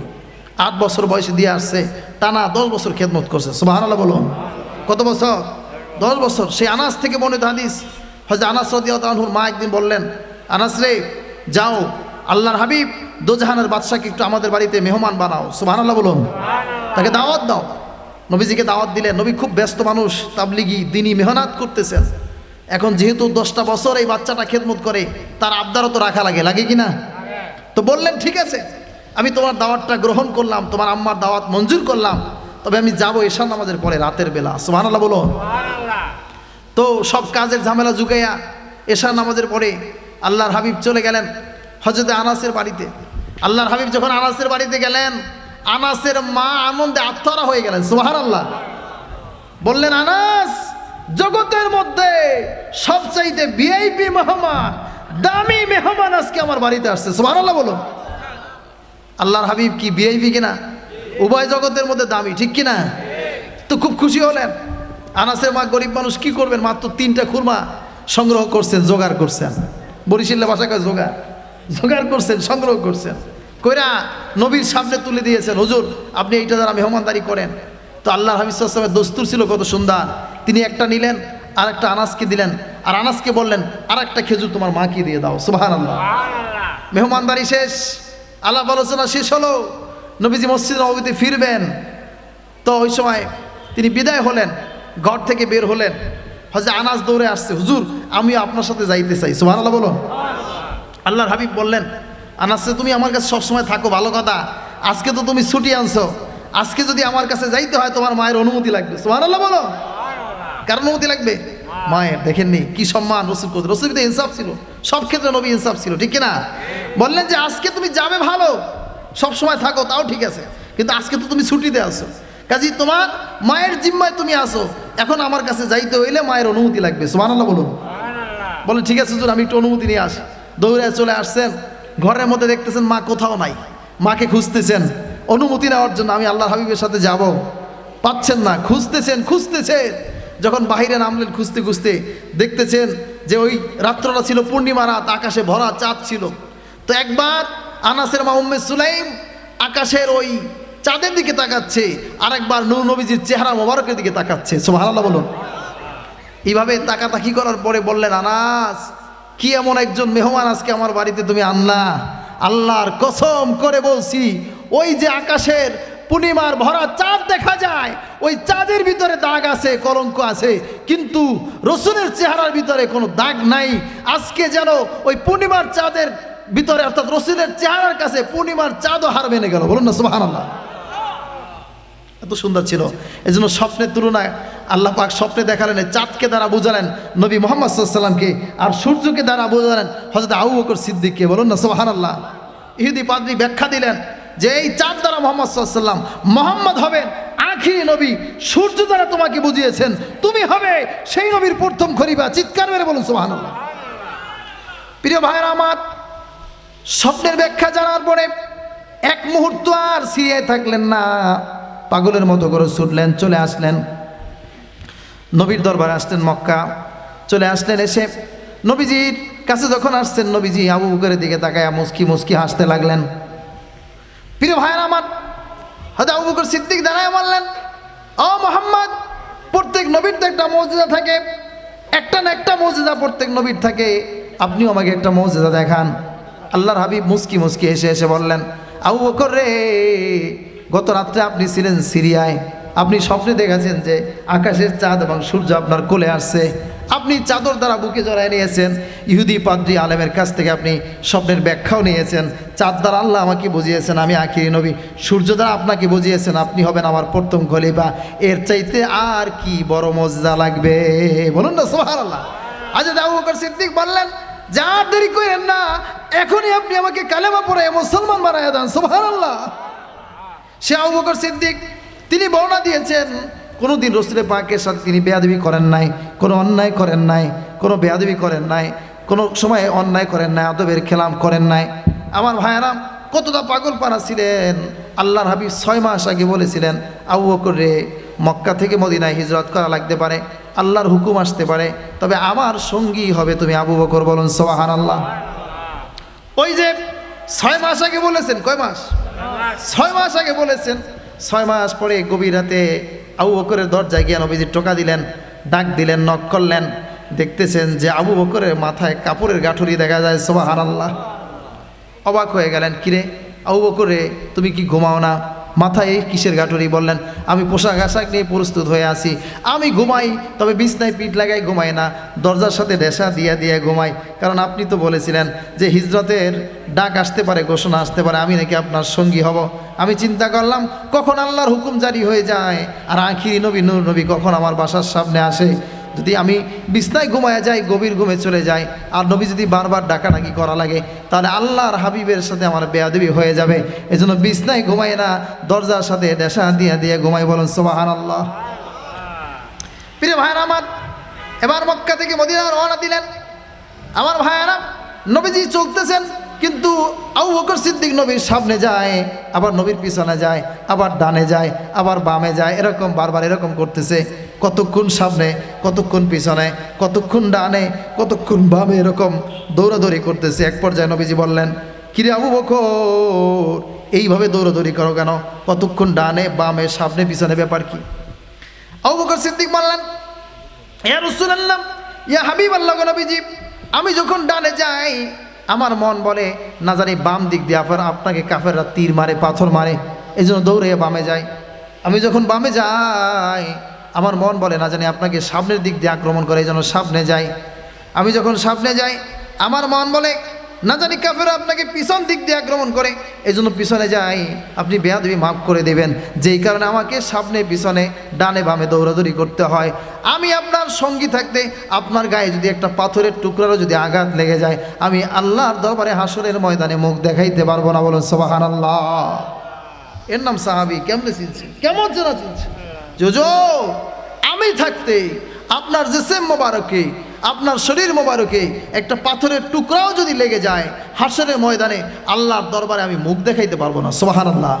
সে আবু বকর সিদ্দিক, আল্লাহর হাবিবের ইন্তেকাল শরীফের পরে আবু বকর সিদ্দিক তার খলিফাতুল মুসলিমিন, তার শাসন আমলে নবীর সাহাবীদেরকে লক্ষ্য করে বললেন, ও নবীর সাহাবায়ে কেরাম শোনো, আমি আল্লাহর হাবিবের আমার জীবদ্দশায় আল্লাহর হাবিবের জীবনে আমি তার সাথে কোনোদিন বেয়াদবি করি নাই, নবীর ইন্তেকাল শরীফের পরেও করি নাই, আর আমার ইন্তেকালের পরেও আল্লাহ রসুলের সাথে বেয়াদবি করতে চাই না। বলুন না সুবহানাল্লাহ। সাহাবায়ে কেরাম অবাক হলেন যে ভাই এটা কেমন কথা, আপনি নবীর জীবনে বেয়াদবি, এটা ঠিক আছে, এটা মানলাম, নবীর কাছে ছিলেন, কোনোদিন বেয়াদবি করেন নাই, নবীর ইন্তেকালের পরেও করেন না, এটাও ভালো, আপনার ইন্তেকালের পরেও করতেছেন, আপনি তো মারাই গেলেন, ইন্তেকালই করবে, তাহলে সেটা বেয়াদবি হবি কেমনে?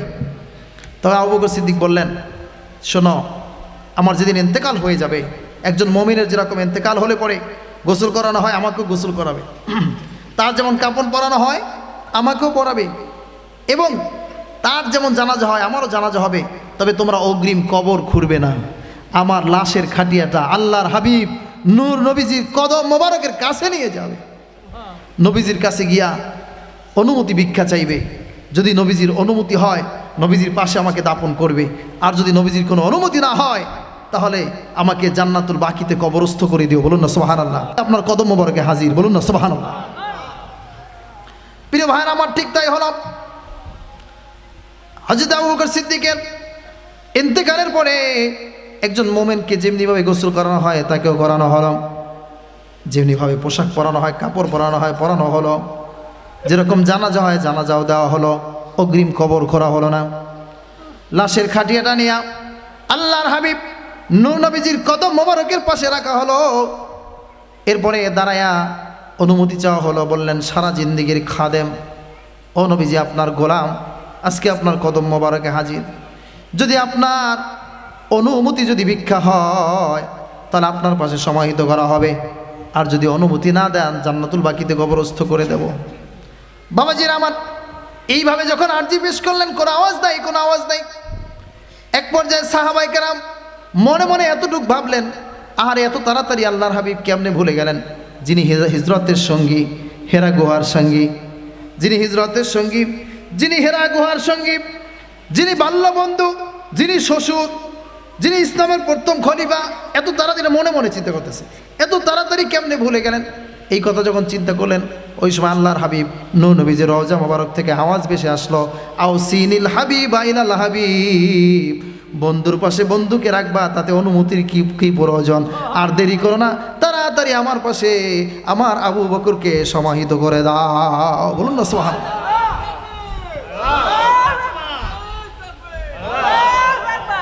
দেখুন সাহাবায়ে কেরাম, তাদের আদব ছিল কি, দস্তুর ছিল কি, ভালোবাসা ছিল, প্রেম ছিল কি।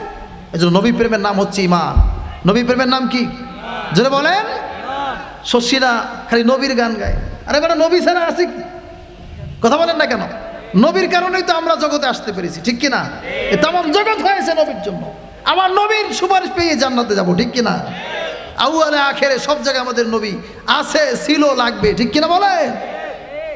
সারসিনা ওলামায়ে কেরাম নবীর গান গায়, আর ওটা কেন গায়? দরকার আছে, ঠিক কিনা? কি আছে? দরকার আছে। প্রিয় ভাইরা আমার, এজন্য সাহাবা আজমাইন রসুলকে ভালোবাসতেন, জীবনের চাইতে বেশি ভালোবাসতেন, হৃদয় দিয়ে ভালোবাসতেন। সূরা আহজাবের মধ্যে এসেছে, আন-নাবিয়্যু আওলা বিল মুমিনিনা মিন আনফুসিহিম ইলা আখির আয়া। মুমিন তো তারা যাদের কাছে নবী হচ্ছে কলিজার চাইতে বেশি প্রিয়। বলুন সুবহানাল্লাহ। মুমিনদের কাছে রসুল হচ্ছেন কলিজার চাইতে বেশি প্রিয়, ঠিক কিনা? প্রিয় ভাই আমার, রসুলকে যদি ভালোবাসতে পারেন তাহলে রসুলের সাথে হাসর নাসর হয়ে যাবে, ঠিক কিনা বলো? আমরা কে কে চাই রসুলের সাথে হাসর নাসর হোক? নারায়ে তাকবীর, নারায়ে রিসালাত, সিলসিলায়ে সারসিনা শরীফ, নারায়ে তাকবীর। তো রসুল পাক সাল্লাল্লাহু আলাইহি ওয়াসাল্লামের যদি মহব্বত করতে পারেন, আল্লাহর হাবিবের সাথে কি হবে? হাসর নাসর হয়ে যাবে। একজন সাহাবী আরজ করলেন, মাতা সাআ, ইয়া রাসূলুল্লাহ, কিয়ামত কখন হবে? সাংঘাতিক প্রশ্ন, কিয়ামত কখন হবে?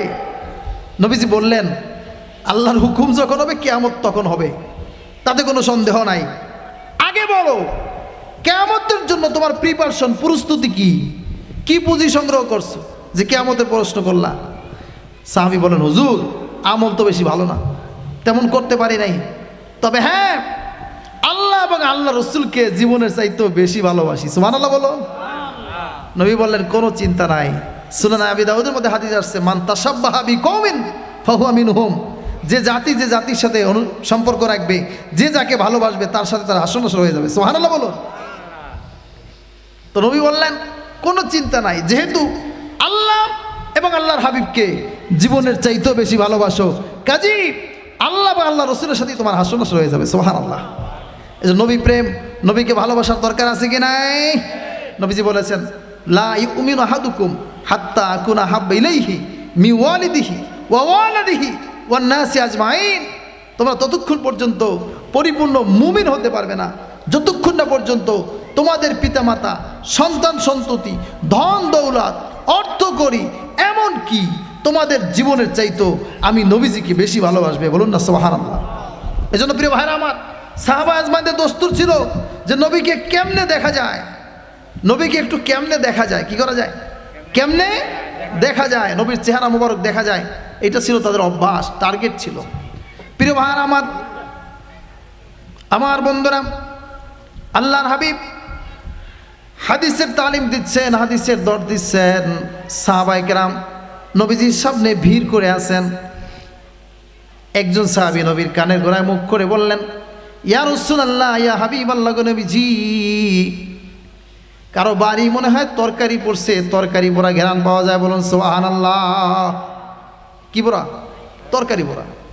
নবী বললেন, না, এটা তরকারি পোড়া কোনো ঘ্রাণ না, তোমাদের ভিড়ের মধ্যে আমার একজন পাগল আছে, একজন আশেক আছে। সুবহানাল্লাহ বলুন। কি আছে? আশেক আছে।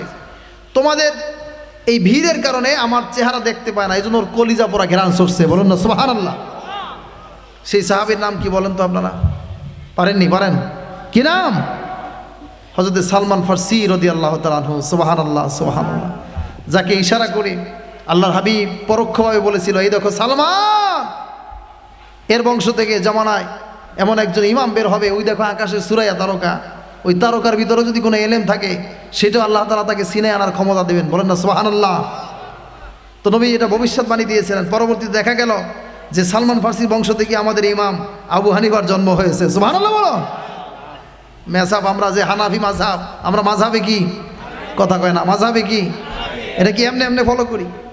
আমাদের ইমামের এলেম আছে কি নাই? আল্লাহ তাআলা এলেম দিছে কি না? ইমামের ব্যাপারে ভবিষ্যৎবাণী দিয়ে গিয়েছেন আল্লাহর হাবিব নবীজি। সুবহানাল্লাহ, সুবহানাল্লাহ। তবে আমরা চারো মাযহাব বিশ্বাস করি, ঠিক কি না? কিন্তু মানি কোনটা? হানাফি। মানি কোনটা? হানাফি। তার কত মেধা ছিল সংক্ষিপ্ত একটু বোঝাই দিচ্ছি, সময় কম। এতটা মেধা ছিল, একজন লজ্জাবতী মহিলা তিনি একটা গোপন মাসালা জানতে চাইলেন ইমাম সাহেবের কাছে। কি মাসালা? কথা কয় না গা? গোপন মাসালা। এখন মহিলাও খুব আবেদা, সলেহা, পর্দানিশী, খুব আমলি। এজন্য তিনি চিরকুট লেখেন নাই, মাসলাটা লেখাও দেয় নাই। লাল রঙের একটা আপেল খাদেমের দিয়ে পাঠাই দিয়েছে, যাও ইমাম সাহেবের কাছে দাও। খাদেম তো অবাক, এইটা কি? কয় এইটাই মাসলা। ইমাম সাহেব জবাব দিয়ে দেবে, যাও। তো ইমাম সাহেবের কাছে নিয়ে গেলেন। যাওয়ার পরে খাদেম বললেন, হুজুর, অমুক মহিলা আপনার কাছে এই আপেলটা পাঠাইছে লাল রঙের, এইটা নাকি তার প্রশ্ন, সে জবাব চায়, জানতে চায়। ইমাম সাহেব তোর জেনাতন ব্যক্তি না, তিনি আপেলটাকে কেটে দুইটা ভাগ করে এইবার ব্যাগের ভিতরে দিয়ে কয়, যাও এখন দিয়ে আসো। এইটা কেমন কথা হুজুর? উনি আপেল পাঠালেন, আবার কাইটা দিলেন, কয় এইটাই প্রশ্নে জবাব দেওয়া হয়ে গেছে। বলুন না সুবহানাল্লাহ। এখন খাদেমের মনে খটকা লেগে গেছে, এটা কেমনে হয়? আনলাম আপেল, দিল, কাইটা পাঠাই, এটা হইলো কিছু? তো বললেন, শোনো, মহিলা এতটাই লজ্জাবতী, এই মুহূর্তে মহিলার মাসিক চলছে। মা বোনদের একটা অসুখ আছে কি নাই? তার মাসিক হচ্ছে। তিনি জানতে চেয়েছেন যে এই মুহূর্তে তিনি নামাজ পড়তে পারবেন কি না, কোরআন শরীফ ধরতে পারবে কি না। তার তো এখন লাল রঙের রক্ত প্রবাহিত হচ্ছে, এজন্য লাল আপেল পাঠাইছে। তো আপেলটা কেটে দিলাম, কাটলে ভিতর অংশ সাদা হয় না কালা হয়? সাদা হয়। এটা তারা বুঝালাম, ওই যে লাল রক্ত বন্ধ হয়ে যখন সাদা সিরাপ আসবে তখন এই মহিলা নামাজও পড়তে পারবে, কোরআন শরীফও ধরতে পারবে। বলুন না সুবহানাল্লাহ। তাহলে এই মেধা ইমামকে দিয়েছেন, ইমাম আজম আবু হানিফাকে আল্লাহ দিয়েছেন, যার ব্যাপারে নবী পরোক্ষভাবে বলে গেছেন যে এই দেখো সালমান, এর বংশ থেকে জামানায় একজন ইমাম বের হবে। ওই দেখো আকাশের সুরাইয়া তারকা, ওই সুরাইয়া তারকার মধ্যে যদি কোনো এলেম থাকে সেটাও ছিনে আনার ক্ষমতা আল্লাহ তাকে দিবেন। বলুন না সুবহানাল্লাহ। প্রিয় ভাই আমার, এই জন্য বলতে চাই, সাহাবায়ে কেরাম, সাহাবা আজমাইন সত্যের মাপকাঠি, ঠিক কিনা? তারা কি আজকে সাহাবীদেরকে নিয়ে সমালোচনা করে মানুষ, এরাও আবার আলেম, কি বলবো, সাহাবাদেরকে নিয়ে সমালোচনা করে, যাদের ব্যাপারে আল্লাহ বলেছেন রাদিয়াল্লাহু আনহুম ওয়া রাদওয়ান, যে তারা আমি আল্লাহর উপরে সন্তুষ্ট, আমি আল্লাহ তাদের উপরে সন্তুষ্ট। বলুন না সুবহানাল্লাহ। সাহাবাদের ব্যাপারে মিথ্যাচার করার সুযোগ নাই, কুফরি। সাহাবীদের ব্যাপারে বাজে মন্তব্য করা যাবে, তাদের চাইতে রাসূলকে কি আমরা ভালো চিনি? এই মিয়া বেশি চিনি আমরা? ভাইরা আমার, যে কথা বলতেছিলাম, নবী পাকের চেহারা মোবারক দেখার জন্য সাহাবায়ে কেরাম পাগল পারা থাকতেন। বিশেষ করে হযরতে কাতাদা বিন নোমান এমন একজন সাহাবী ছিলেন ভাই। উহুদের যুদ্ধ শুরু হয়ে গেল, ওই যুদ্ধে কাতাদা বিন নোমান তিনিও যুদ্ধ করতে লাগলেন। এক পর্যায়ে কাফেরদের তরবারির আঘাতে কাতাদা বিন নোমানের একটা চক্ষু খুইলা ঝুলা গেছে। এখন কি করবেন? যুদ্ধ কি ছাইরা দিবেন? কথা কন নাকি ছাড়বেন? আমাদের দেশে যদি জেহাদ কয়, জেহাদ জেহাদ জেহাদ চাই, লাঠি দেখলে আমরা নাই, আসেন এরকম। কিন্তু এমন সাহাবী যুদ্ধ ছাড়েন নাই, বরং চোখটা ঝোলে তো এরকম ডিস্টার্ব হয়, এক পর্যায়ে চোখটারে ছিঁড়া পকেটের মধ্যে নিয়ে যুদ্ধ করছে। সুবহানাল্লাহ বলুন। সেরা চক্ষু, রক্ত পড়তে পড়তে পড়তে পড়তে রক্ত শূন্য হয়ে গেলেন, আর অ্যাবিলিটি নাই, যুদ্ধ করার সামর্থ্য হারিয়ে ফেললেন। গুটি গুটি করে করে করে করে রসুলে পাকের কাছে গেলেন, গিয়া আল্লাহর হাবিবকে ঘটনা সব খুলে বললেন, আর নবীজির হাতে চক্ষুরা দিয়া বললেন, হুজুর আপনি একটু আল্লাহর কাছে বইলে আমার চক্ষুটা আবার ভালো করে দেন। সুবহানাল্লাহ বলুন। কি করেন? চক্ষুটা ভালো করে দেন। আচ্ছা, নবী যদি আল্লাহর কাছে বলেন, চক্ষু ভালো হবে নি? নবীর মুজিজা আছে কি নাই? মেসা প্রত্যেক নবীদেরকে আল্লাহ তাআলা মুজিজা দিয়েছিলেন। কি দিয়েছিলেন? প্রত্যেক নবীকে আল্লাহ তাআলা দুইটা স্পেশাল জিনিস দিয়েছেন। একটা হচ্ছে উত্তম চরিত্র, হুসনে খলুক। একটা কি? উত্তম চরিত্র। এর ভিতরে আপনার আমার নবীর ক্ষেত্রে তো আল্লাহ সার্টিফিকেট দিয়ে দিয়েছেন। সুবহানাল্লাহ বলুন। ওয়া ইন্নাকা লাআলা খুলুকিন আযীম। আজিম শব্দটা ব্যবহার করছেন। আজিম বলা হয় কি জানেন? ব্যাপকতা, প্রশস্ততা। যেমন আরশে আজিম, আরশে কি? আরশটা বড়, ব্যাপক। এইখানটা তাকায় থাকলে মনে হয় পঞ্চকোটি গেলে আকাশ ধরা যাইবে, তাই না? নাকি আকাশ ধরা যাইবে, আরশ ধরা যাইবে, এরকম মনে হয়। আসলে কি ধরা যায়? ব্যাপক। আবার কোরআনে আজিম, কোরআনে কিতাব কি? আজিম। কোরআনে ব্যাপকতা আছে, কোনো মুফাসসির আলোচনা করে কোনোদিন শেষ করতে পারবে না। তা নবীর চরিত্রের ক্ষেত্রে ব্যাপকতা বুঝাইছেন, যে নবীর চরিত্র নিয়ে আলোচনা করে শেষ করা যাবে না। ওয়া ইন্নাকা লাআলা খুলুকিন আযীম। আমি আল্লাহ নবীকে উত্তম চরিত্র দিয়েছি। সুবহানাল্লাহ। আবার প্রত্যেক নবীকে আল্লাহ মুজিজাও দিয়েছেন। সমস্ত নবীদের মুজিজা যদি এক পাল্লায় রাখা হয়, আর আপনার আমার নবীর মুজিজা ছোট্ট একটা আদনা মুজিজা যদি আরেক পাল্লায় রাখা হয়, আপনার আমার নবীর মুজিজার পাল্লা ভারী হয়ে যাবে। সুবহানাল্লাহ বলুন। ছোট্ট একটা মুজিজা শোনাই, তারপরে কাতাদা বিন নোমানের কথাটা শুনে শেষ করে দেব। শুনুন, সাহাবায়ে কেরামদের মধ্যে সবচাইতে বড় আলেম যিনি ছিলেন তার নাম কি? হযরতে আলী। সুবহানাল্লাহ বলুন। কি নাম ছিল? আলী। কারণ কি জানেননি? পৃথিবীতে একমাত্র ম্যান যার জন্ম হয়েছে কাবাঘরের মধ্যে। সুবহানাল্লাহ বলুন। কোন নবী রাসূলের জন্ম কাবাঘরে, কথা কয় না, কোন নবী রাসূলের জন্ম কাবাঘরে হয় নাই, কিন্তু হযরত আলীর জন্ম হয়েছিল কাবাঘরে। কেমনে জানেননি? হযরত আলীর মা ছিলেন, যার নাম ছিল ফাতেমা বিনত আসাদ, কাবাঘরের ঝাড়ুদার ছিলেন। হঠাৎ করে একদিন কাবাঘর ঝাড়ু দিতে দিতে পরিষ্কার করতে করতে খানায় কাবার হাতিমের মধ্যে ঢুকে পড়ছে। ওইখানে ঢুকে পড়ার পরে ডেলিভারির পেইন উঠছে, ব্যথা উঠছে, আর ওই কাবা হাতিমের ভিতরেই হযরত আলীর জন্ম হয়েছে। সুবহানাল্লাহ বলুন। যে আলীর শানে নবীজি বলেছিলেন, আনা মাদিনাতুল ইলম ওয়া আলিউন বাবুহা, আমি হলাম জ্ঞানের শহর, আর সেই শহরের দরজা হচ্ছে আমার আলী। সুবহানাল্লাহ বলুন। শহরের দরজা কে? আলী।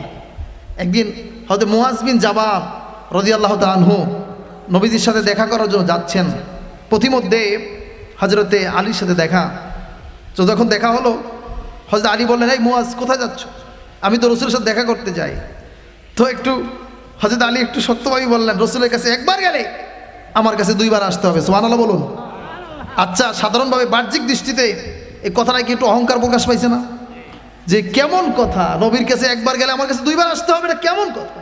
একটু অহংকার প্রকাশ পাইল। তো এই কথা শুনা মুআজ বিন জাবালের মুখটা মনে রয়ে গেছে। নবীর কাছে গেলেন, নবীজিকে সালাম দিলেন। হুজুর দেখলেন মুআজ বিন জাবালের মুখ মলিন। আল্লাহর হাবিব বললেন, কিসে তোমার মুখ মলিন করলো? পৃথিবীতে এমন কোনো মাকলুক নাই, শুধু মানুষ না, এমন কোনো প্রাণী নাই যে আল্লাহর হাবিবে নুরানি চেহারা মোবারক দেখলে পরে বেজার থাকতে পারে। সুবহানাল্লাহ বলো। বাবাজির আমার, হযরত মুআজ বিন জাবাল বললেন, ইয়া রাসূলুল্লাহ, ইয়া হাবিবাল্লাহ, নবীজি, আমি তো ইতিমধ্যে আসতেছিলাম আপনার সাথে দেখা করার জন্য। প্রতিমধ্যে দেখা হয়ে গেল আপনার আলীর সাথে। আলী আমাকে জিজ্ঞাসা করেছে কোথায় যাও? আমি বলেছি আপনার সাথে দেখা করতে যাই। আলী খুব বড় করে বলল, অহংকার নিয়ে বলল যে রসুলের কাছে একবার গেলে আমি আলীর কাছে দুইবার আসতে হবে। এটা একটা অহংকার প্রকাশ পাইছে, এই জন্য আমার মুখটা মলিন হয়ে গেছে, আমি বেজার হয়ে গেছি। বলুন সুবহানাল্লাহ। নবীজি বললেন, ব্যাপার সত্যি কি বলছে? কাহা ডাকো আলীকে। ডাকা হলো। কিরে আলী, তুমি কি এই কথা বলছো? কাহা বলছি। কিভাবে বললা? হুজুর, আপনি তো বলেছেন যে আনা মাদিনাতুল ইলম ওয়া আলিয়ুন বাবুহা, আপনি জ্ঞানের শহর আর সেই শহরের দরজা আমি আলী। ইয়া রাসূলুল্লাহ, ইয়া হাবিবাল্লাহ, একটা শহরের যদি একটা দরজা থাকে, একটা শহরের যদি একটাই দরজা থাকে, কোনো মানুষ যদি শহরের মধ্যে ঢুকতে চায় তাহলে দরজা দিয়ে ঢুকবে। কাজ শেষ হয়ে গেলে, ঘোরাফেরা শেষ হয়ে গেলে আবার যখন বের হবে ওই দরজা দিয়েই তো বের হবে। তাহলে শহরে ঢুকতে হলে আসা যাওয়া মিলাই তো দরজার কাছে দুইবারই লাগবে। এই জন্য আমি বলেছি আপনার কাছে একবার গেলে আমার কাছে দুইবার আসতে হবে। আল্লাহর হাবিব নূর নবীজি আলীকে বুকে জড়ায় বললেন, আলী রে, তোমার টাইটেল দেই নাই, খালি খালি তোমার এলেম আছে বিদায় তো আমি এই উপাধি দিয়েছি। বলুন সুবহানাল্লাহ। সে আলীর জন্ম হয়েছে কাবা ঘরের ভিতরে, খানায় কাবার মধ্যে। প্রিয় ভাইরা আমার, আপনাদের খেদমতে আরজ করতে চাই, আল্লাহর হাবিব নূর নবীজি একবার আলীর কোলে বিশ্রাম করে ঘুমাচ্ছেন। কি করতেছেন? ঘুমাচ্ছেন, বিশ্রাম করতেছেন। হযরত আলী দেখতেছেন যে সূর্যটা ডুবে যাচ্ছে, বেলা ডুবে যাচ্ছে, বিশ্রাম করতেছেন। আসরের নামাজের ওক্তটা বয়ে যায়, সময়টা ফুরিয়ে যায়। তিনি টেনশন করতে লাগলেন যে নামাজ পড়া লাগে। কি করা লাগে? নামাজ পড়া লাগে। নামাজটা আল্লাহর হক। আর যিনি আমার কোলে উরুর উপরে মাথা দিয়ে ঘুমাচ্ছেন তিনি তো আল্লাহর বন্ধু, আল্লাহর ভিআইপি মেহমান। এখন যদি নবীজিকে জাগাই তাও তো নবীর সাথে বেয়াদবি হয়ে যাবে। আল্লাহ যদি বেজার হয়ে যায়, বলুন সুবহানাল্লাহ। কি করবেন? টেনশন ফিল করতে লাগলেন। নামাজও পড়া লাগে, নবীর ঘুমও ভাঙা যাইবে না। নিজের অজান্তে চিন্তা করতে করতে এক ফোঁটা চোখের পানি আল্লাহর হাবিবের চেহারা মোবারকে পড়ে গেল। নবীজি ঘুম ভাঙার পরে বলেন, কিরে আলী, তুমি কাঁদো কেন? কোনো বিষাক্ত কিছু কি তোমাকে আঘাত করছে নাকি? তুমি কেন কাঁদো? কি হয়েছে? বলেন, না হুজুর, বেয়াদবি মাফ করে দেন, আমার নিজের অজান্তেই চোখের পানি পড়ে গেছে। আমি খুব টেনশন ফিল করতেছিলাম। দেখেন সূর্যটা ডুবে গেছে। যে আসরের নামাজটা পড়া লাগে, কি করা লাগে? আসরের নামাজটা পড়া লাগে। অপরদিকে আপনি আল্লাহর হাবিব আখিরি নবী, আল্লাহর বন্ধু, আপনি আরাম ফরমাচ্ছেন। আপনার ঘুম ভাঙাইলে বেয়াদবি হয়ে যাবে। আমি কী করবো? আমি তো উপায় খুঁজে পাই না, কিন্তু নিজের অজান্তে আমার চোখের পানি পড়ছে, আপনি মাফ করে দেন। প্রিয় ভাইয়ের আমার, নবীজি বললেন, আলী দাঁড়াও। আলী দাঁড়িয়ে গেলেন। আল্লাহর হাবিব আল্লাহর দরবারে ফরিয়াদ করলেন, রব্বুল আলামিন, আমার আলী তো আসরের নামাজ পড়তে পারে নাই। ঠিক আসরের সময় সূর্যটা যেই জায়গায় থাকা লাগে ওই জায়গাটা আপনি উঠাইয়া দেন। সুবহানাল্লাহ বলুন। আলী নিজের ওয়াদ করেছেন।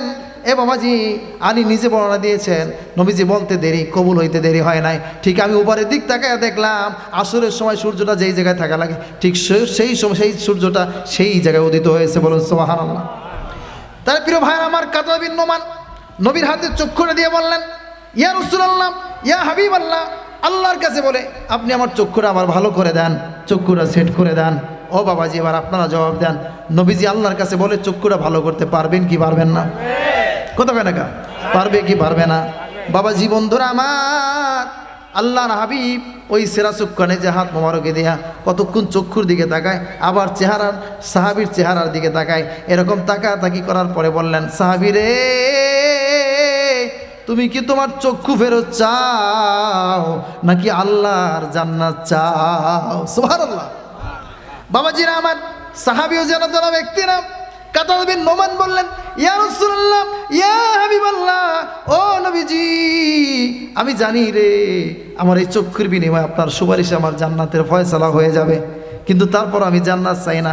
আমরা ধইলে বাবা জান্নাত চাইতাম, স্বাভাবিক জান্নাত চাওয়ার কথা, কিন্তু সাহাবী বললেন, হুজুর আমি জান্নাত চাই না, আমার চক্ষু ফেরত চাই। কারণ একটা চক্ষুর বিনিময়ে আমি জান্নাত পাবো, তাহলে একটা চোখ আমার নষ্ট থাকবে, এক চোখ ভালো থাকবে। জগতের মধ্যে যতদিন জীবিত আল্লাহ রাখবেন, এক চোখ দিয়া আপনার চেহারা মোবারক দেখে আমার কলিজাটা ভরবে না। বলুন সুবহানাল্লাহ। আর যদি আপনি আল্লাহর কাছে বলে আমার চক্ষুটা ফিট করে দেন, ভালো করে দেন, তাহলে আমি দুই চোখ দিয়া আপনার চেহারা মোবারক দেখে কলিজাটাকে শান্ত করতে পারবো। হাসরের ময়দানে যদি আমার জাহান্নামের ফয়সালা হয়ে যায়, আমার কোনো আফসোস নাই। আমি আল্লাহকে বলবো, আল্লাহ আপনি আমাকে জাহান্নামের ওই জায়গাটায় দিয়ে দেন যেই জায়গায় থাকলে পরেও রসুলে পাকের চেহারা মোবারক দেখা যায়। নবীজি আমার খুশি হয়ে বললেন, আয় কাতাদ বিন নোমান, আয় বুকে আয়, বুকে আয় রে, আমি আজকে ওয়াদা দিয়ে দিলাম তুই কাতাদ বিন নোমান ছাড়া আমি রসুল জান্নাতে যাব না। সুবহানাল্লাহ বলো। তো সাহাবায়ে কেরাম রসুলকে চিনতে পারছেন, ঠিক কিনা? তারা চিনেছে। আজকে একদল বেকুব আছে এই সাহাবীদেরকে নিয়ে বাজে মন্তব্য করে, আছে কি নাই? গাল মন্তব্য করে, গাল মন্দ বলে, বাজে কথা বলে। খবরদার, কখনো নবী সাহাবীদের সাথে তুলনা করবেন না। নবীদের সাথে তুলনা করা যায় না, এটা কুফরি, ঠিক কিনা? তুলনা করা যায় না। এজন্য বলবো, হৃদয় দিয়ে ভালোবাসবেন আল্লাহর হাবিবকে, হৃদয়ের থেকে বেশি প্রাধান্য দিবেন, ফেদা হয়ে যাবেন নবীর জন্য। কবি বলেছেন, কুই জায়েগা দুজক কো और कोई तो जन्नत में जाएगा, मदीने की तरह দৌড়েগা দেওয়ানা মোহাম্মদ কা। হাসরের ময়দানে মানুষগুলি তিন শ্রেণীতে বিভক্ত হবে। এক দল যাবে জান্নাতে, আরেক দল যাবে জাহান্নামে। আর দুনিয়ার বুকে যারা নবী প্রেমিক ছিল, নবীর পাগল ছিল, হাসরের ময়দানেও তারা ওই মদিনার দিকে দৌড়াইবে। বলুন সুবহানাল্লাহ। জান্নাত চাই না রসুলকে চাই? কাকে চাই? কথা বলেন না কেন? কাকে চাই? রসুলকে যদি চান তাহলে বুঝতে হবে রসুল কি জিনিস, চিনতে হবে, আগে চেনার দরকার আসেনি?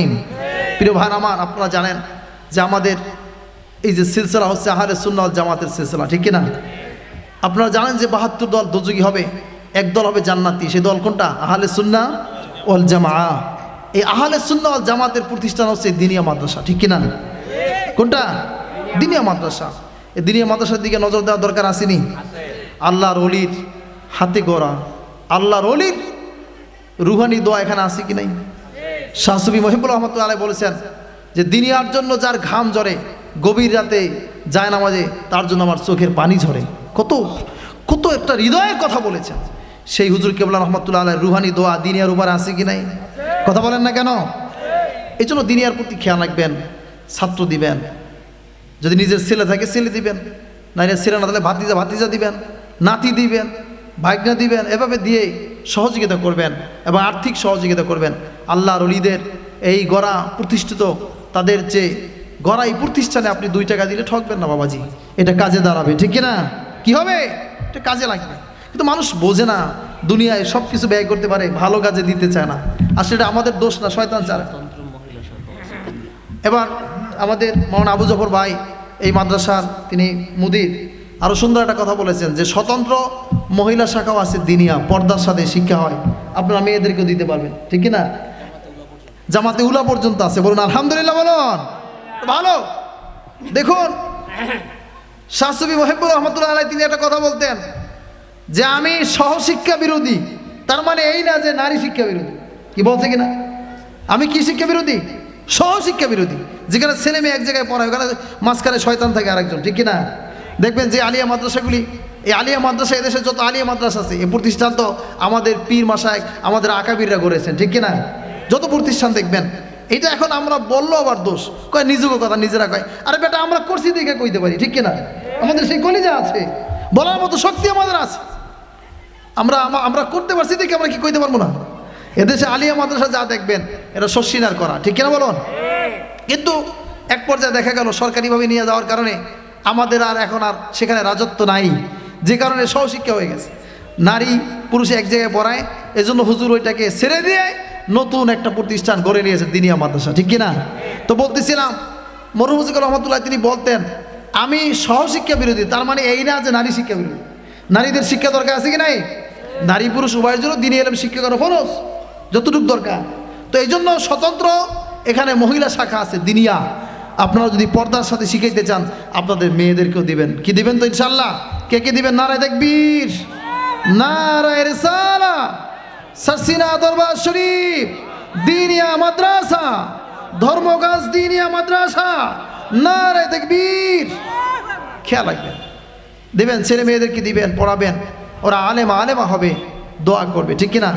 আপনি আমি ভাই ইন্তেকাল করব, চলে যাব, মানুষ মারা গেলে, মোমেন ব্যক্তি মারা গেলে আমলের সব দরজা বন্ধ হয়ে যায়, ঠিক কিনা? 3টা মাত্র দরজা দাঁড়িয়ে থাকে। একটা এর মধ্যে একটা হচ্ছে সদকাতুন জারিয়া, আপনি যারা দিনের জন্য মসজিদ, মাদ্রাসা, খানকা, মাহফিলে বিভিন্ন জায়গায় দান করবেন, এটা জমা থাকবে। আর নাম্বার 2 হচ্ছে উপকারী বিদ্যা, দিনে এলেম যদি শিখাইতে পারেন, ওই এলেমটা চলমান থাকবে, কিয়ামত পর্যন্ত আপনার কবরে সওয়াব পৌঁছে থাকবে। আর হচ্ছে আওয়ালাদুন সলিহুন, নেককার সন্তান, যদি নেককার সন্তান রেখে যেতে পারেন, হোক ছেলে হোক মেয়ে, যখন আপনার জন্য দোয়া করবে, আল্লাহর শিখানো দোয়া, যে দোয়ার ভিতরে কোনো ইখতিলাফ নাই, কি দোয়া করবে? রব্বির হামহুমা কামা রব্বায়ানি সগীরা। দোয়া করতে দেরি হবে, কিন্তু আল্লাহ পাকের দরবারে কবুল হইতে দেরি হবে না, বলুন না সুবহানাল্লাহ। এজন্য প্রিয় ভাইরা আমার, আপনারা এই মাদ্রাসাগুলির দিকে খেয়াল রাখবেন, যেখানে যেখানে দিনিয়া মাদ্রাসা আছে আপনারা যাবেন। দিনিয়ার ওলামায়ে কেরাম, দেখেন আমার ভাতিজা হাফেজ জামিল একটা কথা বলছে যে দিনিয়া এটা তো বেসরকারি, ঠিক না, বেতন কম, কিন্তু দেখেন এদের পোশাক আশাক দেখলে, হ্যাঁ, কিছু মানুষ আছে না দেশে সুদ খায়, ঘুষ খায়, অনেক টাকা, শান্তি নাই, খালি শান্তি নাই, শান্তি নাই, ভালো কিছু খাইতেও পারে না পারে।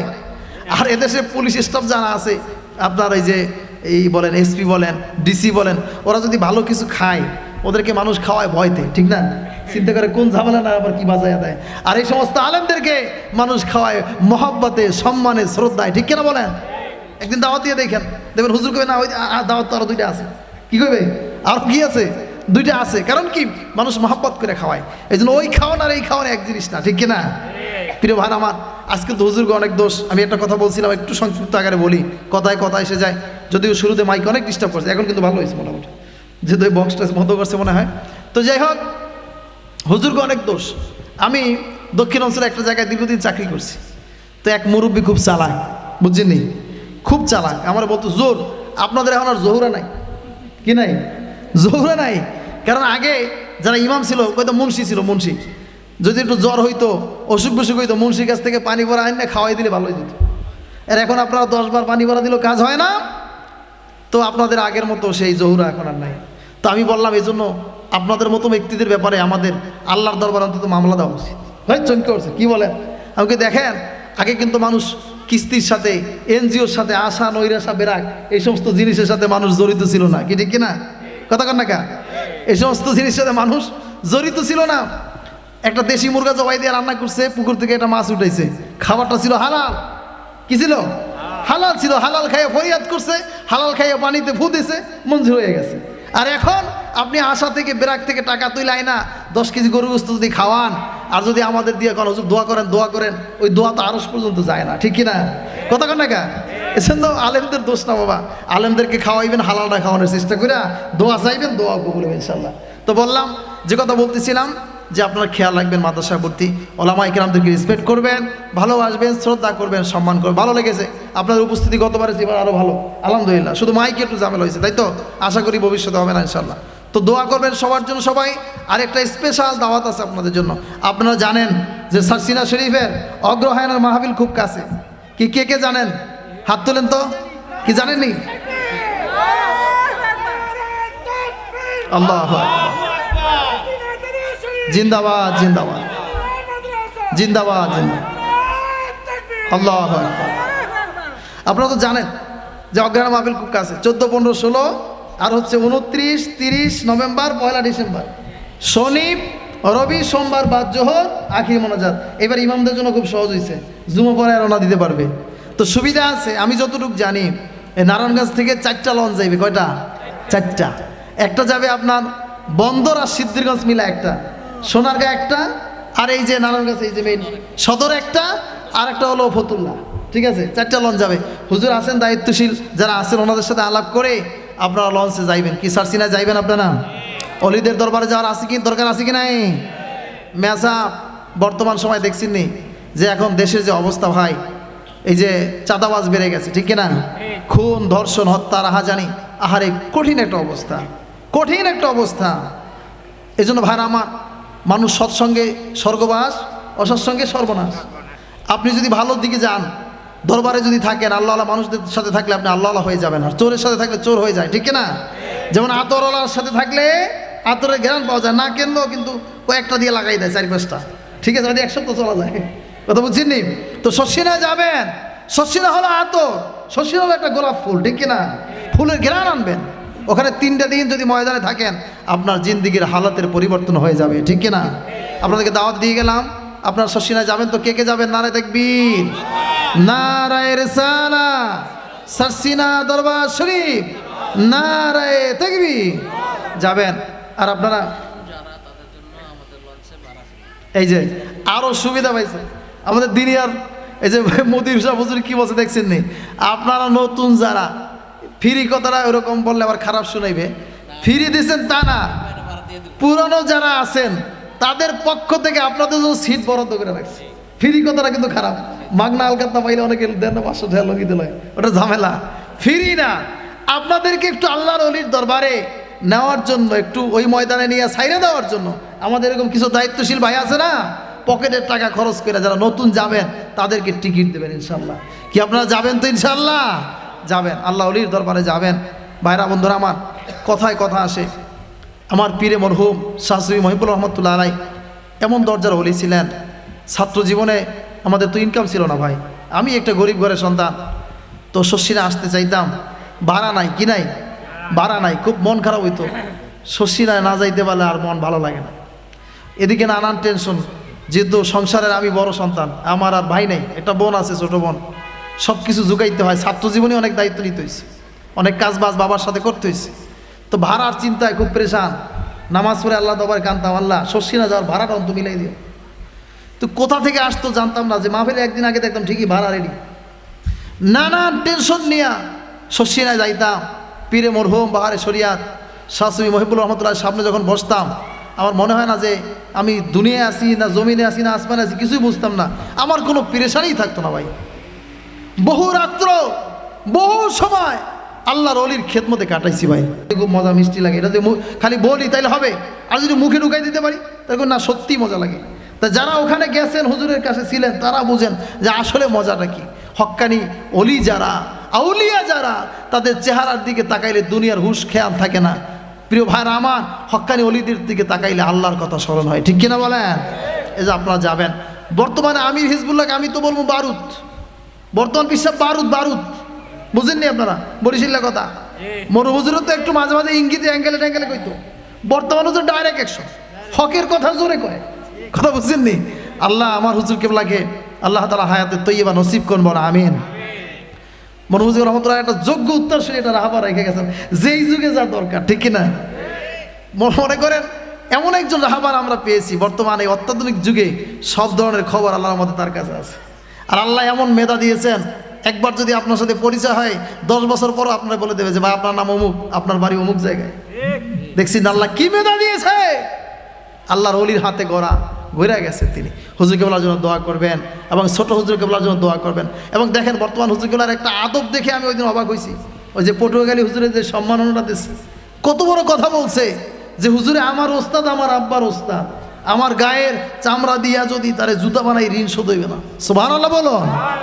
কেমন ব্যক্তি, একজন পীর, এত বড় দরবারের একজন পীর, যেই মাপের কথাটা বলছেন ভাই, আদব কাকে বলে? এই জন্য শশীরা দরবার আগে এলেম শেখায় না, আগে আদব শিখায়, ঠিক কিনা বলো? কি শিখায়? আদব শিখায়। প্রিয় ভাই আমার, অনেক সময় বলে যে আপনাদের তো আপনারা বলেন, সঠিকগুলোই বলি ভাই, কারো বিরুদ্ধে বলি না। কারণ আপনারা জানেন শাহসুফি আবু জাফর মোহাম্মদ সালেহ রহমতুল্লাহ আলাইহি একটা কথা বলতেন, বাবা আমার দধি মিষ্টি আপনার দাওয়াত আসেন, অপরেরটা টক সেটা আমরা বলতে যাবো না, ঠিক না? অপরেরটা চুক্কা লাগে ওটা বলার দরকার নেই, আমারটা মিষ্টি, আপনার দাওয়াত দিলাম, আপনি ভালো লাগলে আসেন। শশীরা যাবেন তো ইনশাল্লাহ? যাবেন। প্রিয় ভাই আমার, আর একটা কথা আছে, বর্তমান সময়ে নানান সঙ্গীত বের হয়েছে, ইসলামী সঙ্গীত, শুনেন ভালো কথা। তবে শশীরা জুলফিকারের যে সঙ্গীতগুলি, এইগুলি শুনবেন মাঝে মাঝে রাতে হেডফোন লাগায়, দেখবেন আপনার দিলের পরিবর্তন হবে, ঠিক কিনা? এই সঙ্গীত যদি আপনি ঠিক মতো শোনেন, এই সঙ্গীত আপনাকে মদিনা পর্যন্ত পৌঁছায় দেবে। কথা বুঝে আসছে? কারণ শশীরার সব দিকগুলো আপনি দেখবেন, সব বিবেচনা করবেন যে সবগুলোই চমৎকার, যার ভিতরে নবী প্রেমের দোলা দিয়ে যায়। এই যে প্রিয় ভাইরা আমার, আপনাদের ক্ষেত্রে বিনয়ের সাথে আরজ করতে চাই, আপনারা মাদ্রাসার দিক খেয়াল রাখবেন। আসাদে কেরাম যিনি আছেন, বিশেষ করে মাওলানা আবু জাফর ভাই, এই মাদ্রাসার মুদির, আবু ইউসুফ ভাই,